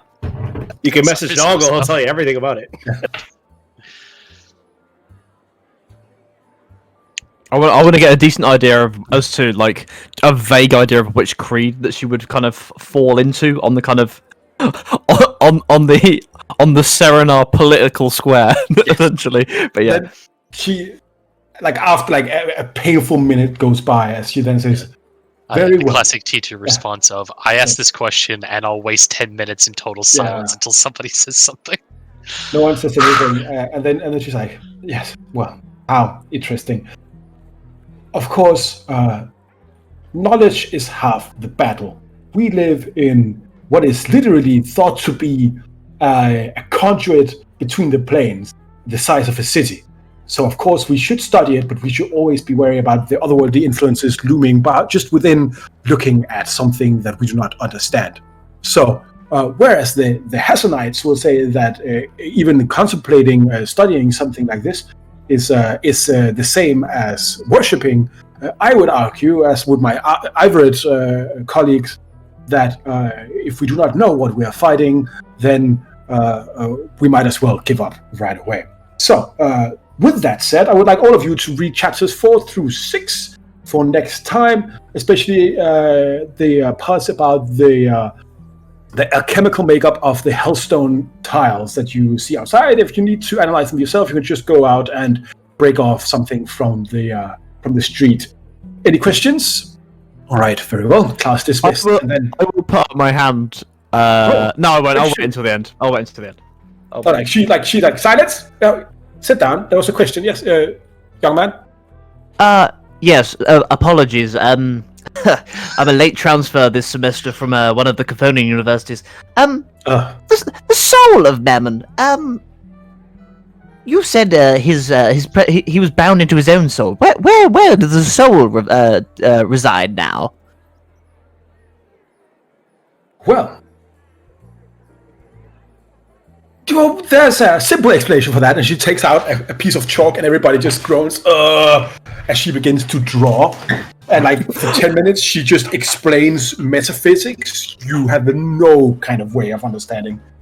Until she says, so, in conclusion, either it is within itself, meaning inside of the skull, locked inside of whatever kind of magical mechanism that Arkan locked away these fiends with, or it has been sealed inside of a realm between the existence of the planes, meaning that it is truly within a prison of nothing, madly just wandering around an endless void. Any more questions? Firstly, I'm that one mature student in lectures, which everybody knows there is one. Secondly, I'm throughout all of that explanation, I'm going to be as best I can on a piece of parchment, copying down what she says, just to give to Nongle afterwards, because I think it might be useful. All right, sure. But yeah, no questions from me. People go out the classroom, and she disappears back to her office. Well, Mrs. Sophis, perhaps we could drop in now. I'm happy to send a message to Mr. Nongle if he's going to join us. So no, I won't stop you. It'll kind of adjust himself a little bit, but I'll go and start talking to her now. Very well. I'll be just a moment. I'll catch up with you. And I'll roll. I'll kind of dick behind the corner, pull out a bit of wire. Actually, I don't need to because I'm a warlock. I haven't got the blade out, so I would be pulling it out and just go, Mr. Nongle, lecture's finished. Got some reading materials for you, but other than that, are you joining us for the conversation with the young woman, person? Yes. I'll. Are you sure I should be in there with all the scholars or whatnot? Might notice me. She's in here with her. She's in her office, so you should be able to slip past. Happy to accompany you from the door should you need a little bit extra cover. If you could make a distraction for me, that'd be quite all right. Certainly, yes. Well, yes, come and get me. Draw the attention to yourself. They won't notice me, and then I'll just walk by. It's fine. Sure. Okay. I will go to the door, and I will do again. Just from university experience, there's always one dickhead on campus being really noisy. I'm just going to be that guy. I'm just kind of just playing hacky sack outside. Yeah, just talking like a douchebag. Just bruh, fucking, Apologies to our American both players and viewers. Just talking absolute crap. And just basically trying to be as big a attention draw away from the frosted tipped gnome as possible. Okay. All right. You managed to a lot of people kind of booze at you and throws discarded coffee cups stuff at you.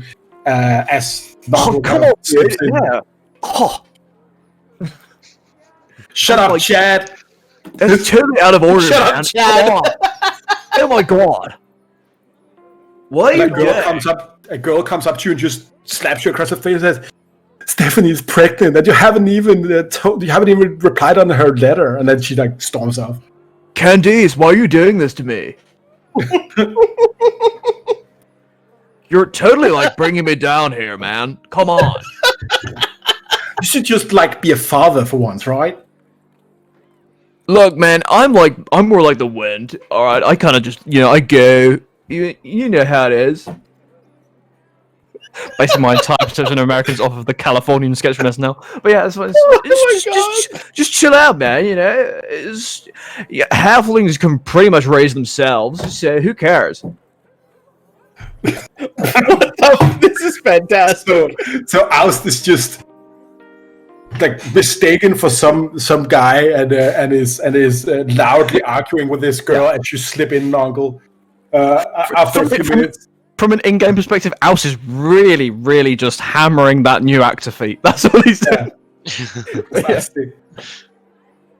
As you get in, before the others arrive, you just go to her office, I guess.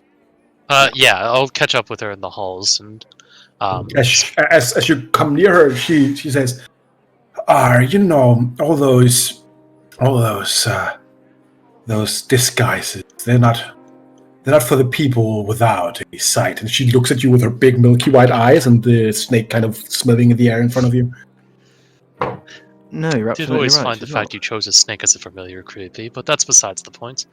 I like it. Pleasure to see you, Helena. And I'm afraid I'm not exactly here on pleasure. I'm here on business. Well, I'm sure are you ever? Well, I'm sure you took note of the young gentleman who asked some leading questions earlier. That was an associate of mine. He's going to go and fetch another associate, and we're here to ask you a couple of questions regarding what we expect is, to put it bluntly, some very major cult activity, nation-spanning cult activity, to be honest. Oh, well, I'll put on the kettle then. Thank you. After a few minutes, you're all sitting in her office in her real grandmotherly kind of it's weird because it's like a big purple grandmotherly couch with a nice kind of quilted blankets on, and then there's just like skulls with like candles in them and like black grimoires with human skin instead of leather on top of like all kinds of creepy shit in her office. Is there an obvious magic in the area or on her? Yeah, no. She is like, as far as you can tell, Noggle, she is strictly academical in the pursuit of this. From my interactions with her in the lecture, and like the whole thing with the snake looking rather than her, do I have a kind of vague idea that she's probably not looking through her own eyes? You get the vague idea that she's just like, first of all, she's blind, so her own sense of hearing and smell is just better, right? Okay. Then she's probably just observant, like. Sure. I drop my disguise self the moment we enter the the office. I see no need for it. I'll let Ost know. There's it appears to be enchantments in the room. If you need to, I can remove them and give us the upper edge. Just let me know. I don't see any need for that. Besides, Mr. Safis here can see anything of a magical nature, so I'd imagine he would have told us if anything was I'm sorry, you didn't like. You might have misunderstood. There's no like active magic in the room. Oh, some of the books might have. Some of them have like residual magic, and magic is two very different things. Like so some of the books are on subjects that are magical in nature, and you can see that on the books. But all books are kind of magical. And then, but there's magic dust as opposed to like magic glow. Yeah, there's no actual spells in the area, and if that snake is a familiar, it is through like real time fucking bonding and not just a summoning. I see.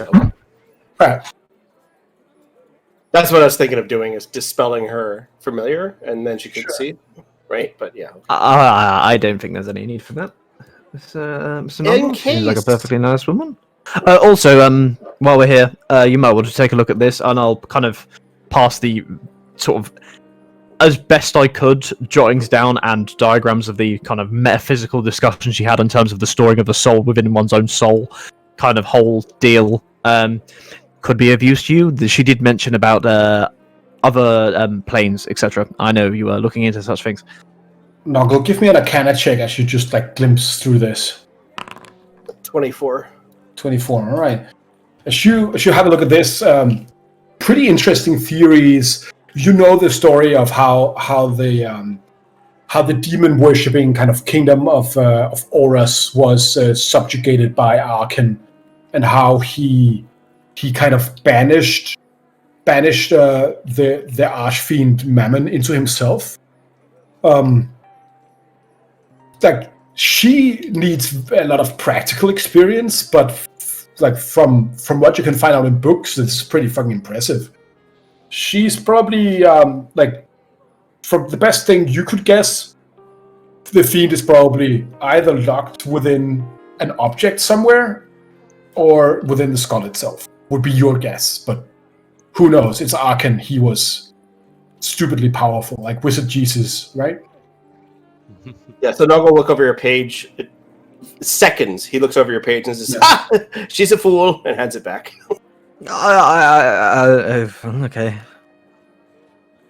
Well, I'll hold on to it. Just bedtime reading, etc. That was before entering, I guess, or Yeah. Yeah, that was probably like between me being the arc douchebag and us getting to the office. Yeah, that was probably sure. All right. So And we're there, right? you're there too. Why not? Yeah, sure. All of you are there.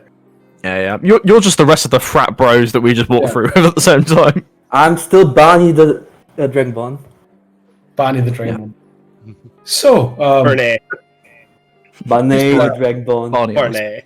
it's been a long time Barney. since I had so many guests. So you needed my help with something of an occult nature, I assume. Yes. Well, you see, my associates here and we've become aware of what you could describe as a cultish conspiracy.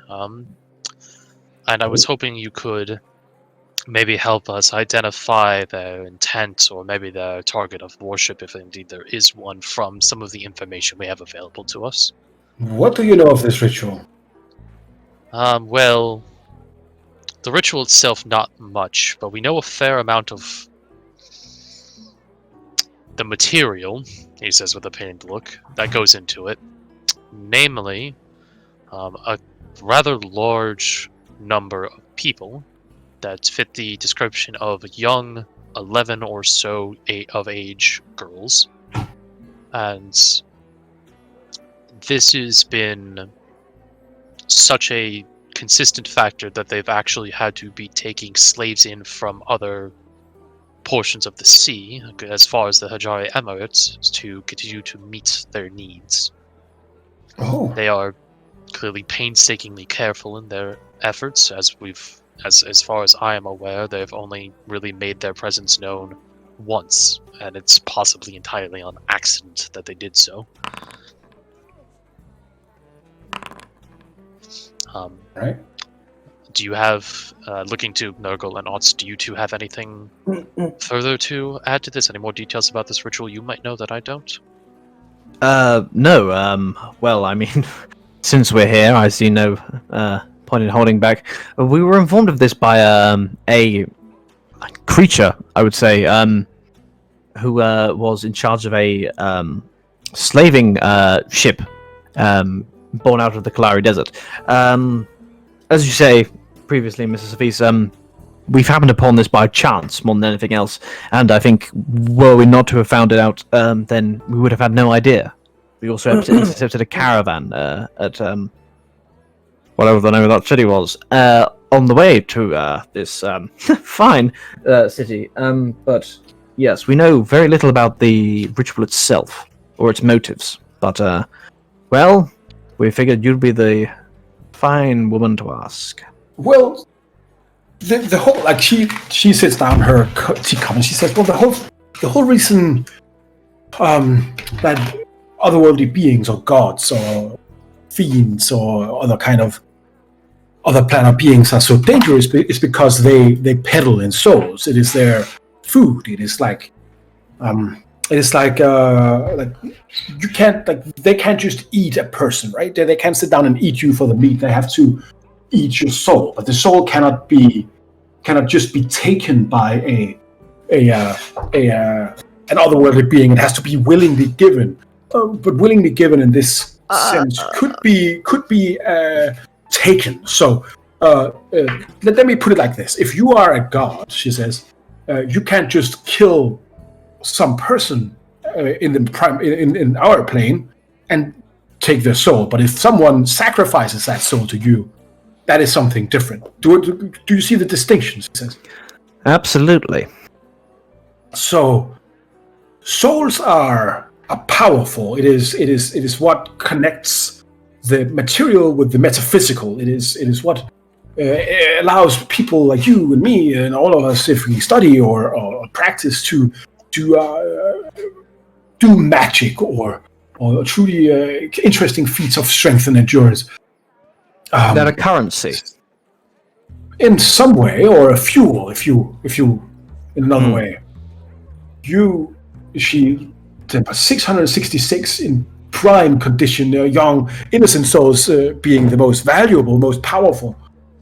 Now that is something truly spectacular.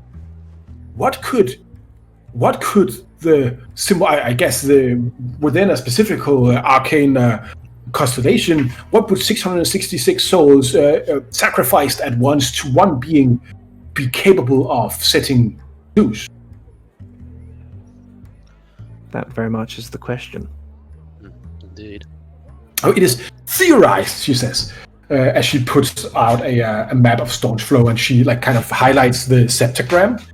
That as the demon, the alliance between the then royalty of Staunch Flow and the archfiend Mammon, they were given a large amount of hellstone, which they were instructed to lay out in this specific pattern, as you see in the septagram, to create a conduit.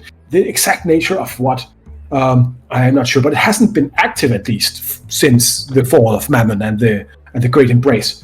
So I will say that depending on what kind of ritual it is and what the intended outcome is, I'm not sure if it would work given the fail-safes I can put in place. And those fail-safes? Oh yes, I don't know much about those. We know there has to be because, it was told that he destroyed the conduit. But you still see the hellstone, you still see the streets. So what has he done instead to keep it, to cancel it out? We don't know, or at least I don't. Safis, you came to me a couple of was it months, years? I forget. There were some cultists down in the Senate. Sorry. You talked about those having a bunch of literature from before the Ava Marcanis. Did they now? Yes, I do remember that. I wouldn't suppose you actually happen to know what happened to those books. And you find your way to your collection, perhaps? Oh, I'm sorry. No, they didn't. But you could. I would maybe look there. It seems like Meepo's you gotta begrudgingly talking to himself again. It seems like Meepo's the more and more the option we have to take. That aside, so another question, dear Professor Oath. Is it a bit nippy in here? And she takes on her shawl as Bjorn's ice aura just cools down the room. Yes, well, I suppose the question would be: do you think there would be a specific time frame for a ritual of this scale? Is it something that correlates with seasonal events, lunar events, some stellar event, or perhaps a general event, a festival, perhaps? Well, lunar events maybe could be. I'll roll another roll for her here. She looks. Most of that horoscope thing is pish posh. It's not real. You understand? Yes. It is like Of course. people trying to prey on you. Don't buy horoscopes from people. It's not real. But I will say maybe. What an amazing statement to make in a world where a man can throw a fireball. Horoscopes are bullshit. Don't believe them. Public service. She's an academic, of course she says it. Yeah. Just like a flashback to one day, she was like, "You'll have a good day today," and then she became blind, right? And then she's like, but looking at pure logistics,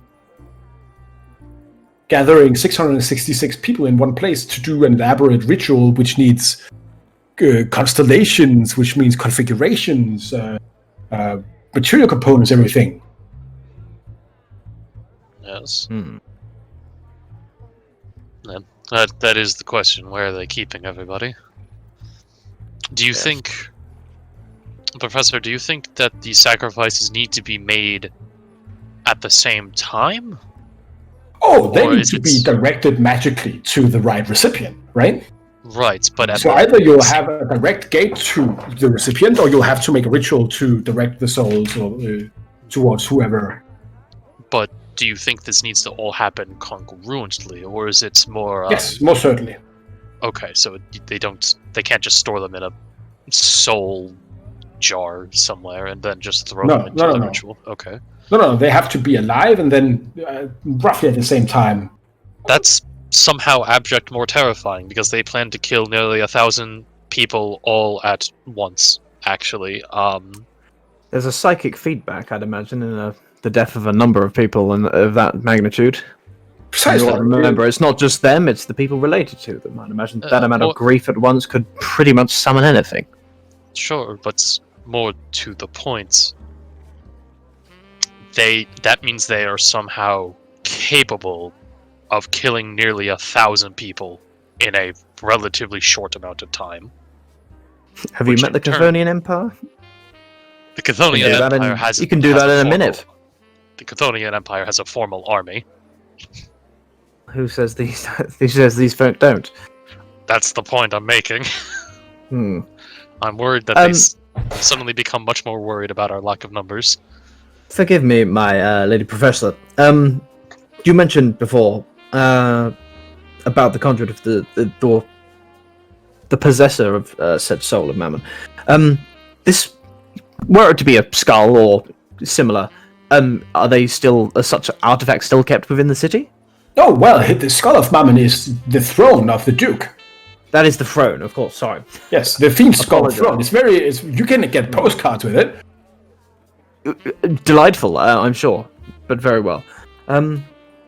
Also, she finds a postcard in like a drawer here, and you just see a big kind of jet black, huge-sized skull of a demon, just sitting in a golden hall. Yeah.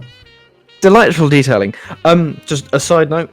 Do I recognize any relation from Mammon to, and I apologize because I keep forgetting this name, the demon that we... I'll write it in the chat here, and you write it down now. All right, Alex? Yeah, I will. Okie dokie. Cool. Yeah. Do I know of any relationship between the two? I'd imagine, like, are they both? Ooh, interesting. No, give me a history. I guess a religion check. It will be. Okay. Or are you asking her? I'm probably doing this myself, at least initially. So a religion check would be a... Alistair's back! It's a 4, which I'm going to use my inspiration for. Well, before you use your inspiration, would you like me to roll? I mean, feel free to roll, but I'm going to use my inspiration also. I have 27. Or not. Now, Okan the Defiler, as you learned, was a minor lord of hell. Yeah, he's a general of the demon that we pulled the Magicite from, known as the Winter King. Precisely. The Winter King. Maybe you should ask this woman about the Winter King.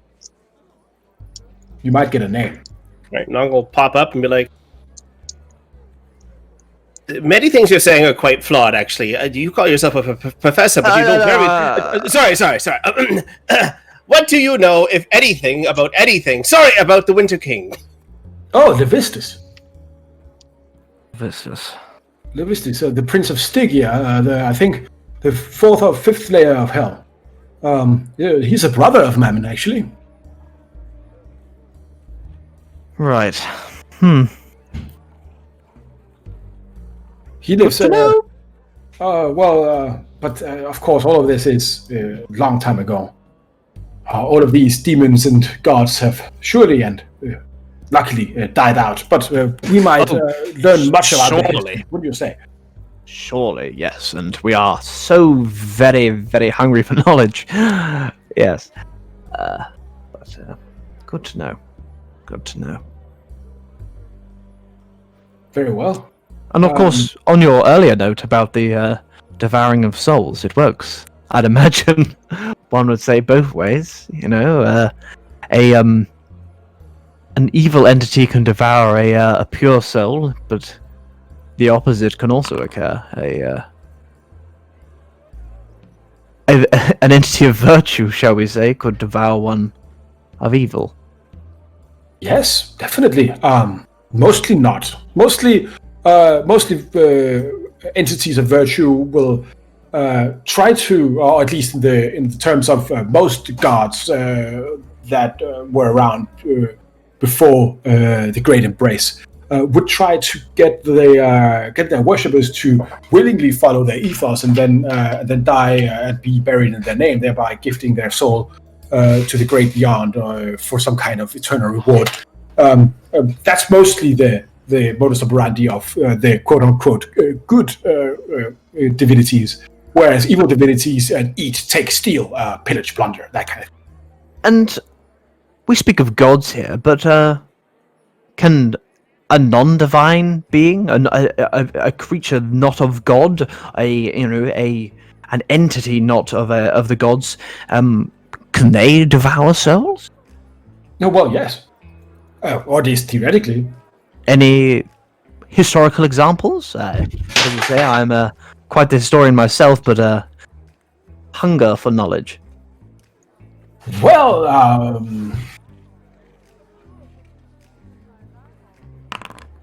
I'm afraid my knowledge there is... I don't have anything concrete. I will say that theoretically, the soul is a magical energy and fuel in itself, meaning that with the right preparation, anything should be able to absorb a soul if they wanted to. What? Of course. Sorry, Tanner? May I make a check? Yeah, sure. History? Yeah, history's fine. While he does that, would the library adjacent to this great university would that have any knowledge of such within it? I think knowledge, Nongo, with your 13, you will have the same kind of answer to this as her, which is, I think these kind of practical line of questioning will be something that is kept under lock and key by the conventicle itself, if they even know. Of course, sometimes you almost wish the conventicle didn't exist, but can't have a lot of people running around wanting to become gods, can we? Not a lot of them, no. But you've been very helpful. Thank you. I'll pass back to Mr. Safis in case he has any additional lines of inquiry, but I think that pretty much covers my question. I suppose, yes. I suppose my last question would be, do you think there needs to be a specific method in this ritual we've been discussing for collecting the souls? Or could you... Yes. And what do you think this method would be? Are we talking I would expect that there would have to be a medium to transfer the power of the soul into the recipient. There would be a configuration, a pattern, like the septagram is a configuration of the 666 people. All right. What kind of it would be, I'm not sure. But it's like you couldn't just put them all in a circle and get them to stab themselves to death at one point. That would.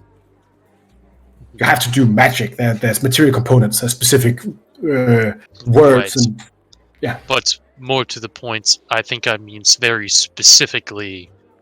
Once they have the ritual going, can they just, snap their fingers and the 666 drop dead? Or are we talking about a meticulous, multi-hour-long ritual where one is brought to the altar, killed, the next is brought to the altar, killed, and so on and so forth? Well, probably wouldn't be instant, probably not in a matter of seconds, but minutes, possibly hours, maybe. I don't know. Again, the practicality is not necessarily where I'm strong. True enough, yes. I'm just thinking to myself that would be horrifying. Yes, I'm just thinking to myself that if they all need to be there for one large event, then that narrows down what possible places they can be. But if they can be there in groups of 10 or 15 or so, then that basically means they could be anywhere in the city. Right. Well, if you find out about the configuration, you'll find out. Yes, Anybody, well, that's the kicker, isn't it? Anybody that can remember this kind of crap more than I can. Full moons, are they high tides? Yes. Because that's a way of killing a lot of people in a couple of minutes. High tides and low tides are independent of the phase of the moon. They are relative to the position of the moon. So, like, good point. Yeah. As the moon is like arcing up, yeah. Midnight is lowest tide, and dawn and dusk, I guess, is high tides. I think I might have that backwards. Maybe not that then. I was just thinking that would be one way of killing a lot of people within a matter of minutes, is drowning all of them, especially in a place such as the sewer. That is also a interesting. strange mode of operation for a devilish entity, if this is indeed such a thing. But takes all sorts. I know that better than most. Yes, well. Thank you, Professor Oath. As if you two have anything else, the four of you have anything else you wish to say, I am personally ready to go and try to find my good associates, Meepo. You have enlightened me beyond reason, my good woman. I thank you. Well, of course. You're welcome, and I'm happy that you enjoy my lectures. Of course, yes. Any questions in the future regarding? Are you a particular expert of Stormslow itself, or the wider histories of the of Cerenar? No, the first. Very well. Good to know. All right. And you. Then, so when we leave, pleasantly leave, I would like to stay behind and close the door behind the other guys, and tell her, excuse me, miss, can I ask you something? Yes, what? So, you seem to have a lot in common with some of the people I've met before. Do you know of Burtman or the Foreseer? Talking about the Norns, the goddesses of fate of the Norsemen? No, I'm actually talking about the highest ranking religious figure in the real North. No, I'm sorry, no. I know some of the gods, some of the things there, but because you say you have all these theories, and you have thought a lot about this and read your books and held your lectures and maybe heard other people held their lectures. So I was thinking that maybe that practical experience, as you call it, you seem to lack. Maybe you would like to actually get that. Oh, no, thank you very much. But that's. She seems a bit disturbed by your suggestion of it. I think, it's like being obsessed with serial killers. Very interesting to study, but to actually do it, no, that's simply too good. No.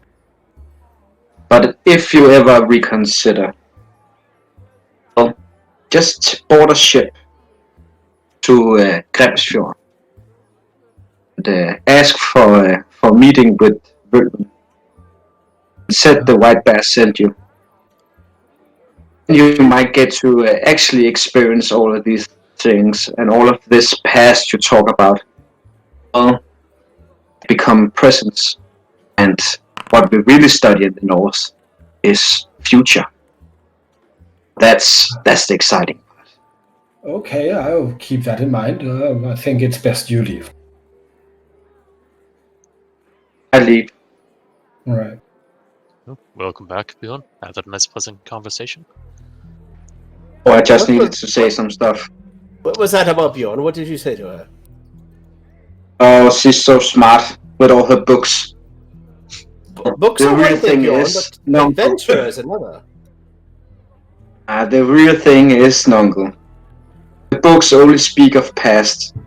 Oh no. Stars, they speak of the future. There are books that speak of the future also, Bjorn. I'd imagine, if you know where to look. I never read one, so how should I know? Bjorn, I must agree with you, but she seemed like very much her nose in a book. I may seem that way myself at times, but I assure you that my order inside the pillar has sent me out on adventures quite often enough. Books were never enough for me. Drawing the line at knowledge from other people's hands is foolish, and I think that lady in there is quite foolish. One would agree, but there's also a benefit in an outside perspective every now and again. When you're so deep entrenched in a culture, sometimes you can be blind to what's outside of it. Agreed. So, Now that what's you're all your done insulting my friend and her education, I suppose we should go and find some meepo. I have no I'm not insulting your friend. I'm just insulting her education. Your other It doesn't surprise me that you have enemies in this state. your other associate, Mrs. Safis, before this turns into a full-on street-side ruckus. Where could we find them? Now, that is the question of the day. Meepo doesn't stick around very often. He has a lot of different spots he pops out of the sewers. There's one not too far from here, about a 10-minute walk that away. He says, just pointing down the street. We could wait there for him. I can try to get in touch with him. Maybe we'll go down, we'll get lucky, and he'll be there. That's really the best I can give you. He's not exactly consistent in his schedule. Very well. In the meantime, would you be averse to me checking on the Auric Tower? No, I don't Tower? On the way? Be, though, if it's in that direction, just DM, we never really explicitly laid out where like some of Meeple's little spots are, so He's usually around the harbor between the Avenue of Dreams up to Liquor Lane, right? So in that area, and then on the Spire Shade specifically is where you sometimes like run into him. all right. I mean, I can always catch up. Yes, about that though. The issue with to reiterate, we're looking for this kobold because he can guide us through the sewers. Hence, if you don't find us before we find him, we might have to leave you behind, because I can't promise he'll be willing to wait around for too long. I suppose we can just all go to the tower collectively and just wait around a little bit for you to do your whatever. 15 minutes. That's all I'd like. I doubt it'll make a difference. For all obvious reasons, I just stay away from all the towers. Fair enough. Just this one. You make your way past Ratha Square. You see the statue of the first king of Rethuria on his horse. You pass the Thieves Guild with its big towering black kind of buildings. As you go to the Eric Square, and then you see the tower, the Eric Tower, in front of you. Normal wizard's tower kind of thing. It says closed for maiden on the outside with a sign. Okay. Is there anybody outside guarding it or wander around of it? Either construction workers or guards or mage types, etc. Give me a luck roll. Give you a luck roll. Sure thing. Doesn't That's seem a straight 10. Doesn't seem like it. Not right now. At least. Sure. Okay, I'm going to turn to Nongle. Nongle, I am awfully sorry. I seem to have a habit in this city of possibly upsetting / disappointing you, but well, here goes. I'm going to duck just somewhere fairly secluded. I'm going to cast Disguise Self again because I can just keep doing it. Wait, take one of the potions for the bag. Sorry, what was that? We have 3 potions of invisibility. I'll take one just in case, but I plan on being slightly less conspicuous. I'm going to change myself to look again similar to me, but brown hair, slightly more patrician nose, and in the robes of the pillar. And I'm going to assume the appearance and personality of Prax Trickless again, and then go up and knock on the door of the tower. Cast magic aura on you to hide any kind of divination magics on you. You're too kind. So your mask, and if you use push of invisibility, they can't see you, even through. Fantastic. Cool. Yeah. You lock the door in the Eric Tower? Yep. No answer. Very much. Is it unlocked? Or locked? Give me a luck check. Okie 17. You had to roll 17 or higher. It is unlocked. Hey! Okay. Okay, I am going to, in much the same way as anybody who's ever worn a high-vis jacket, I'm going to walk in there like I should be there. To walk in, you see, like, a wizard's tower is, in many ways, an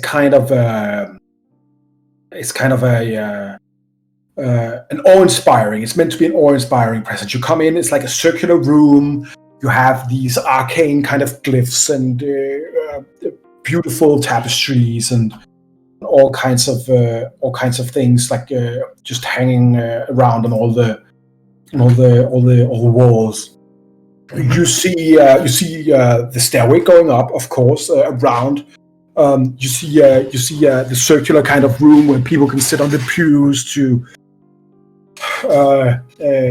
get spiritual kind of guidance, or to get their corpses hallowed so their souls won't get eaten by a god, any kind of that thing, right? The usual, when yeah. people have died, marry, like be wed, like, so you have the ritual chamber.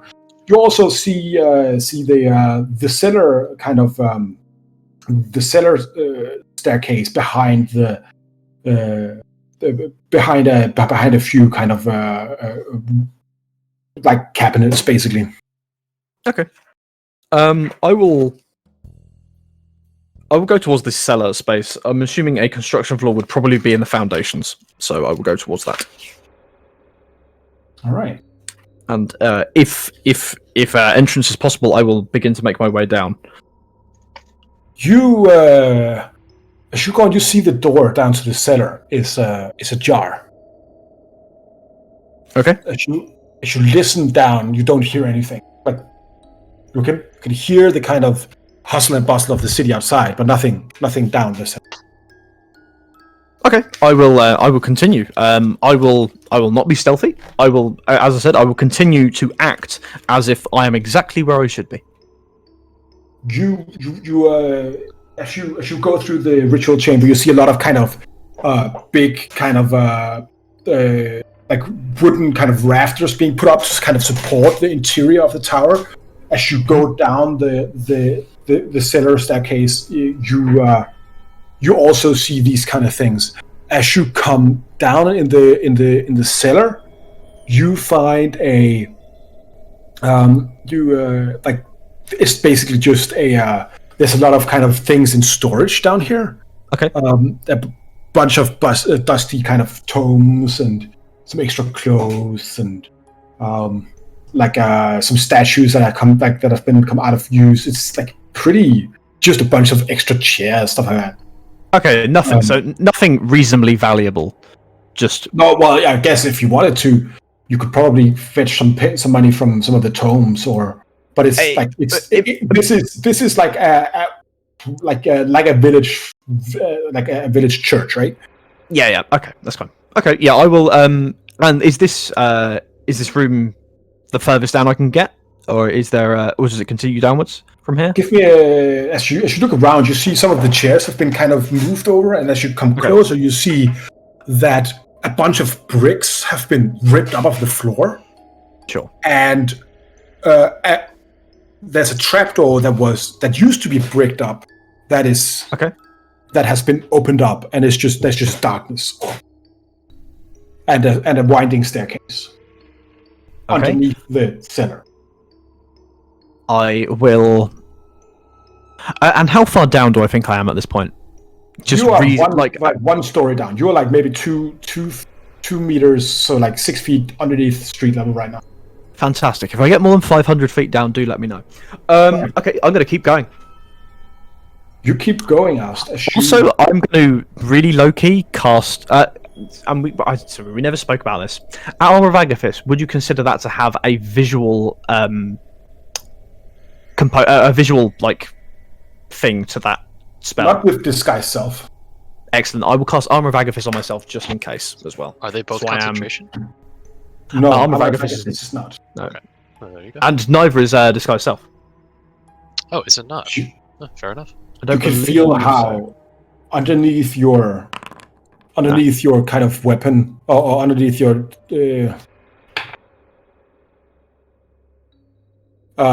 so underneath your kind of clothing, you feel the crystal kind of warping up, and you see and you go down a few, maybe 50 feet. Okay. Let me just activate here.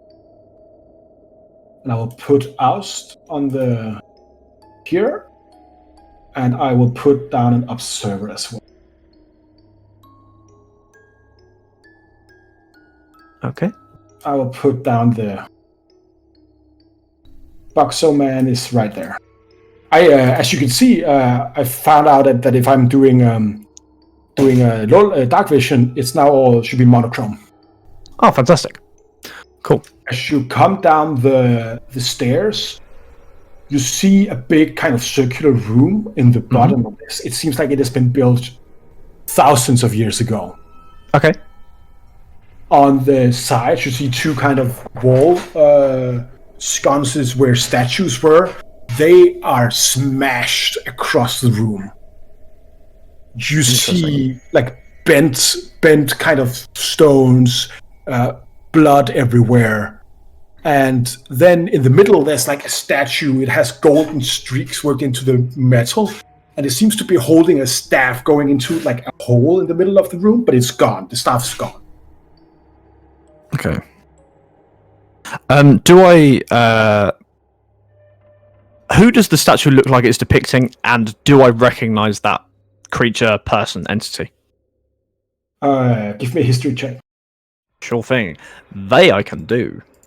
Right, that was a weird way of saying that. History check. That is a 31 from a natural 20. That is supposed to be Arkan. It's an old statue, right? And it's not a modern kind of interpretation of what he looked like. Okay. This is one of the original, like, might have been. Like, but from my historical knowledge, that means that it doesn't predate the demonic influences in the city. No, it will. It will be after that. Okay, cool. And staff is missing. And the blood in here, does it look reasonably fresh? Or does it look dry? Or... Yeah, reasonably fresh. Fresh blood. Fantastic. So not it hasn't been dried for days. Yeah. But probably like between a few hours and a day. Okay. And the sconces are both. So it's essentially, were it not for my devil's sight, it would be pitch black down here. Yes.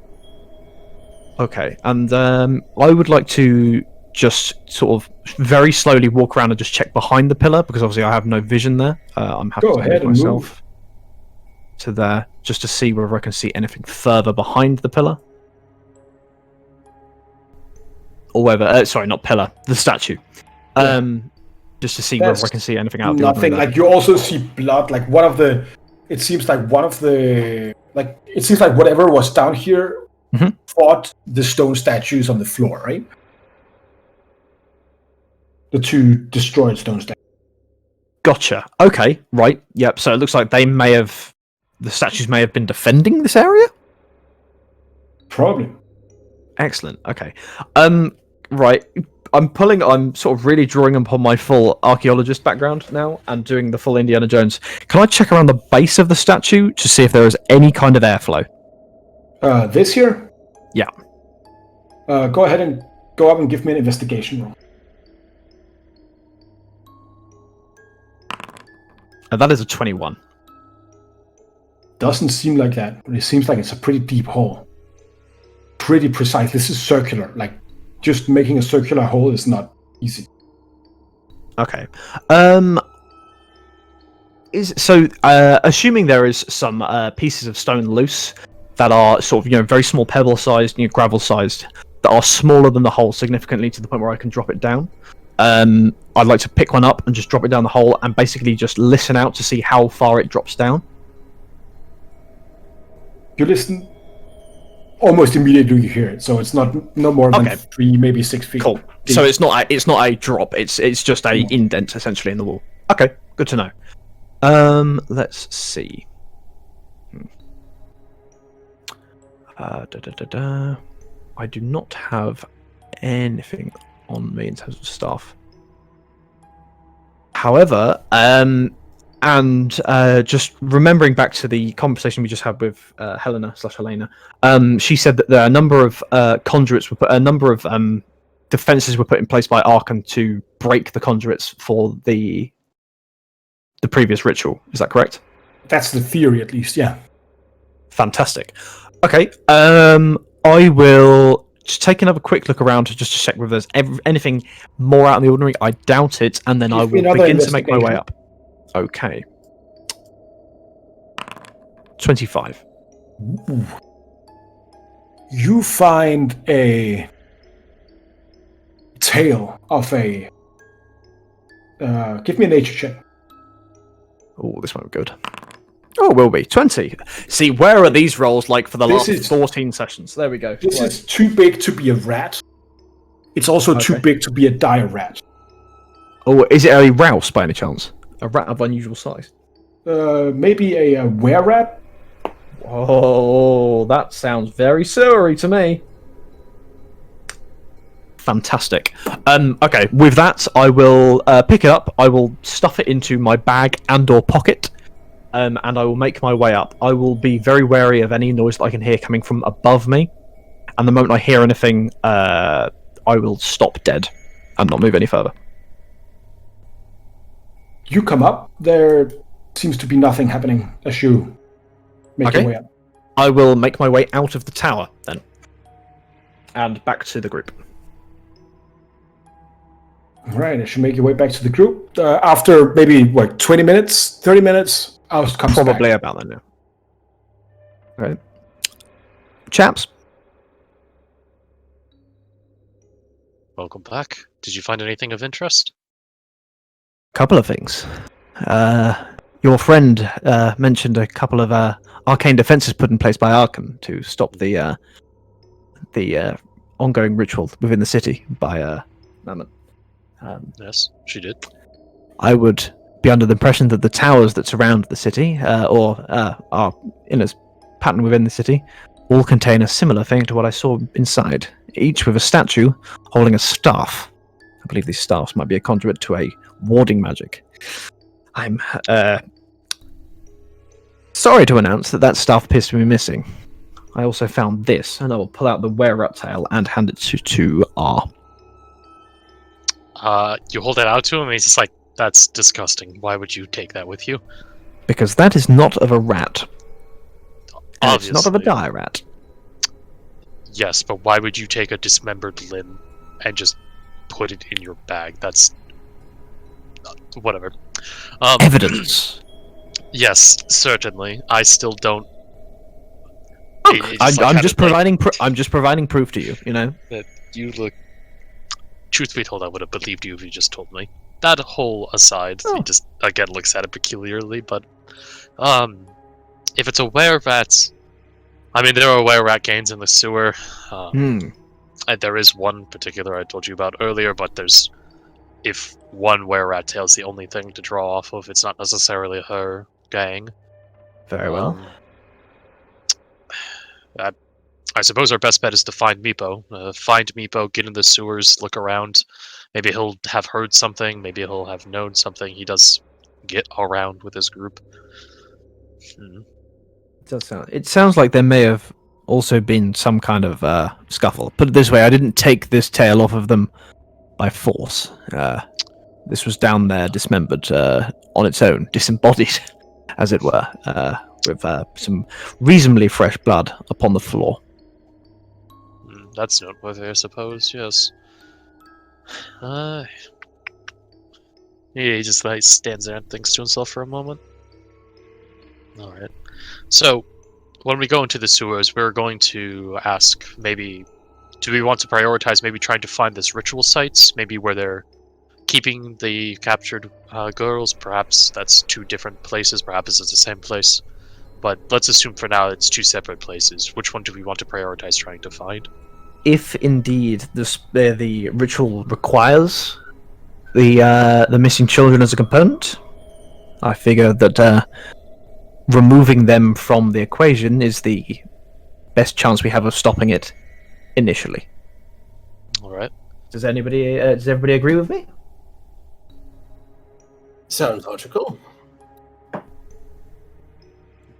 Well then, either way. Very well. And I will lead the way to the nearest sewer entrance that I know Meepo to be, the nearest one that I know Meepo commonly uses. Give me a luck roll. I will. Right, no, the normal just straight up d20s are here.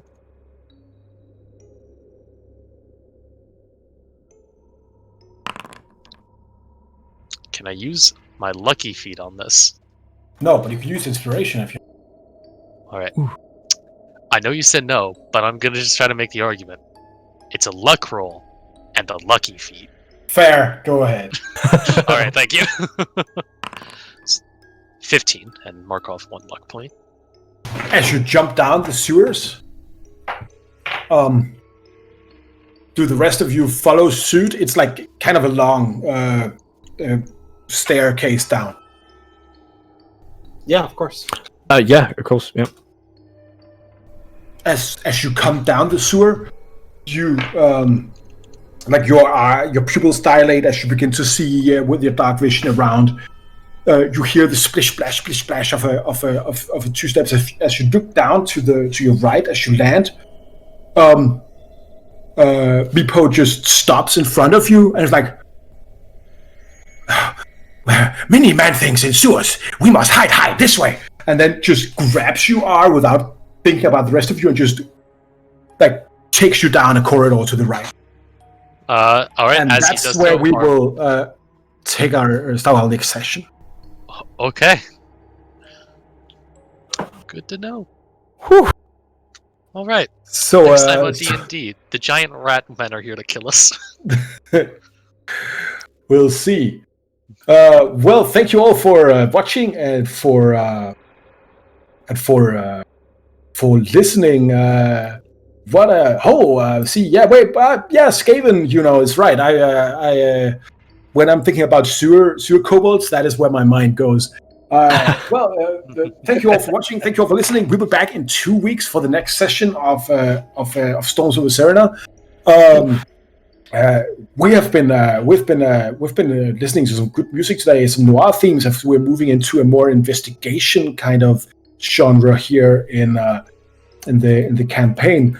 I think we have a few shout outs. One of them being to Juno that I just mentioned here in chat. Very good to see you here, and Juno, of course, is our IT guy. Without him, we wouldn't have the servers for actually playing on. So thank you very much for you. If you want to watch someone who's actually good at playing games, you can watch it at twitch.tv/JunoGaming. That is Tuesdays at 7 to 11 p.m. PST for variety streams, and Saturdays at 8 p.m.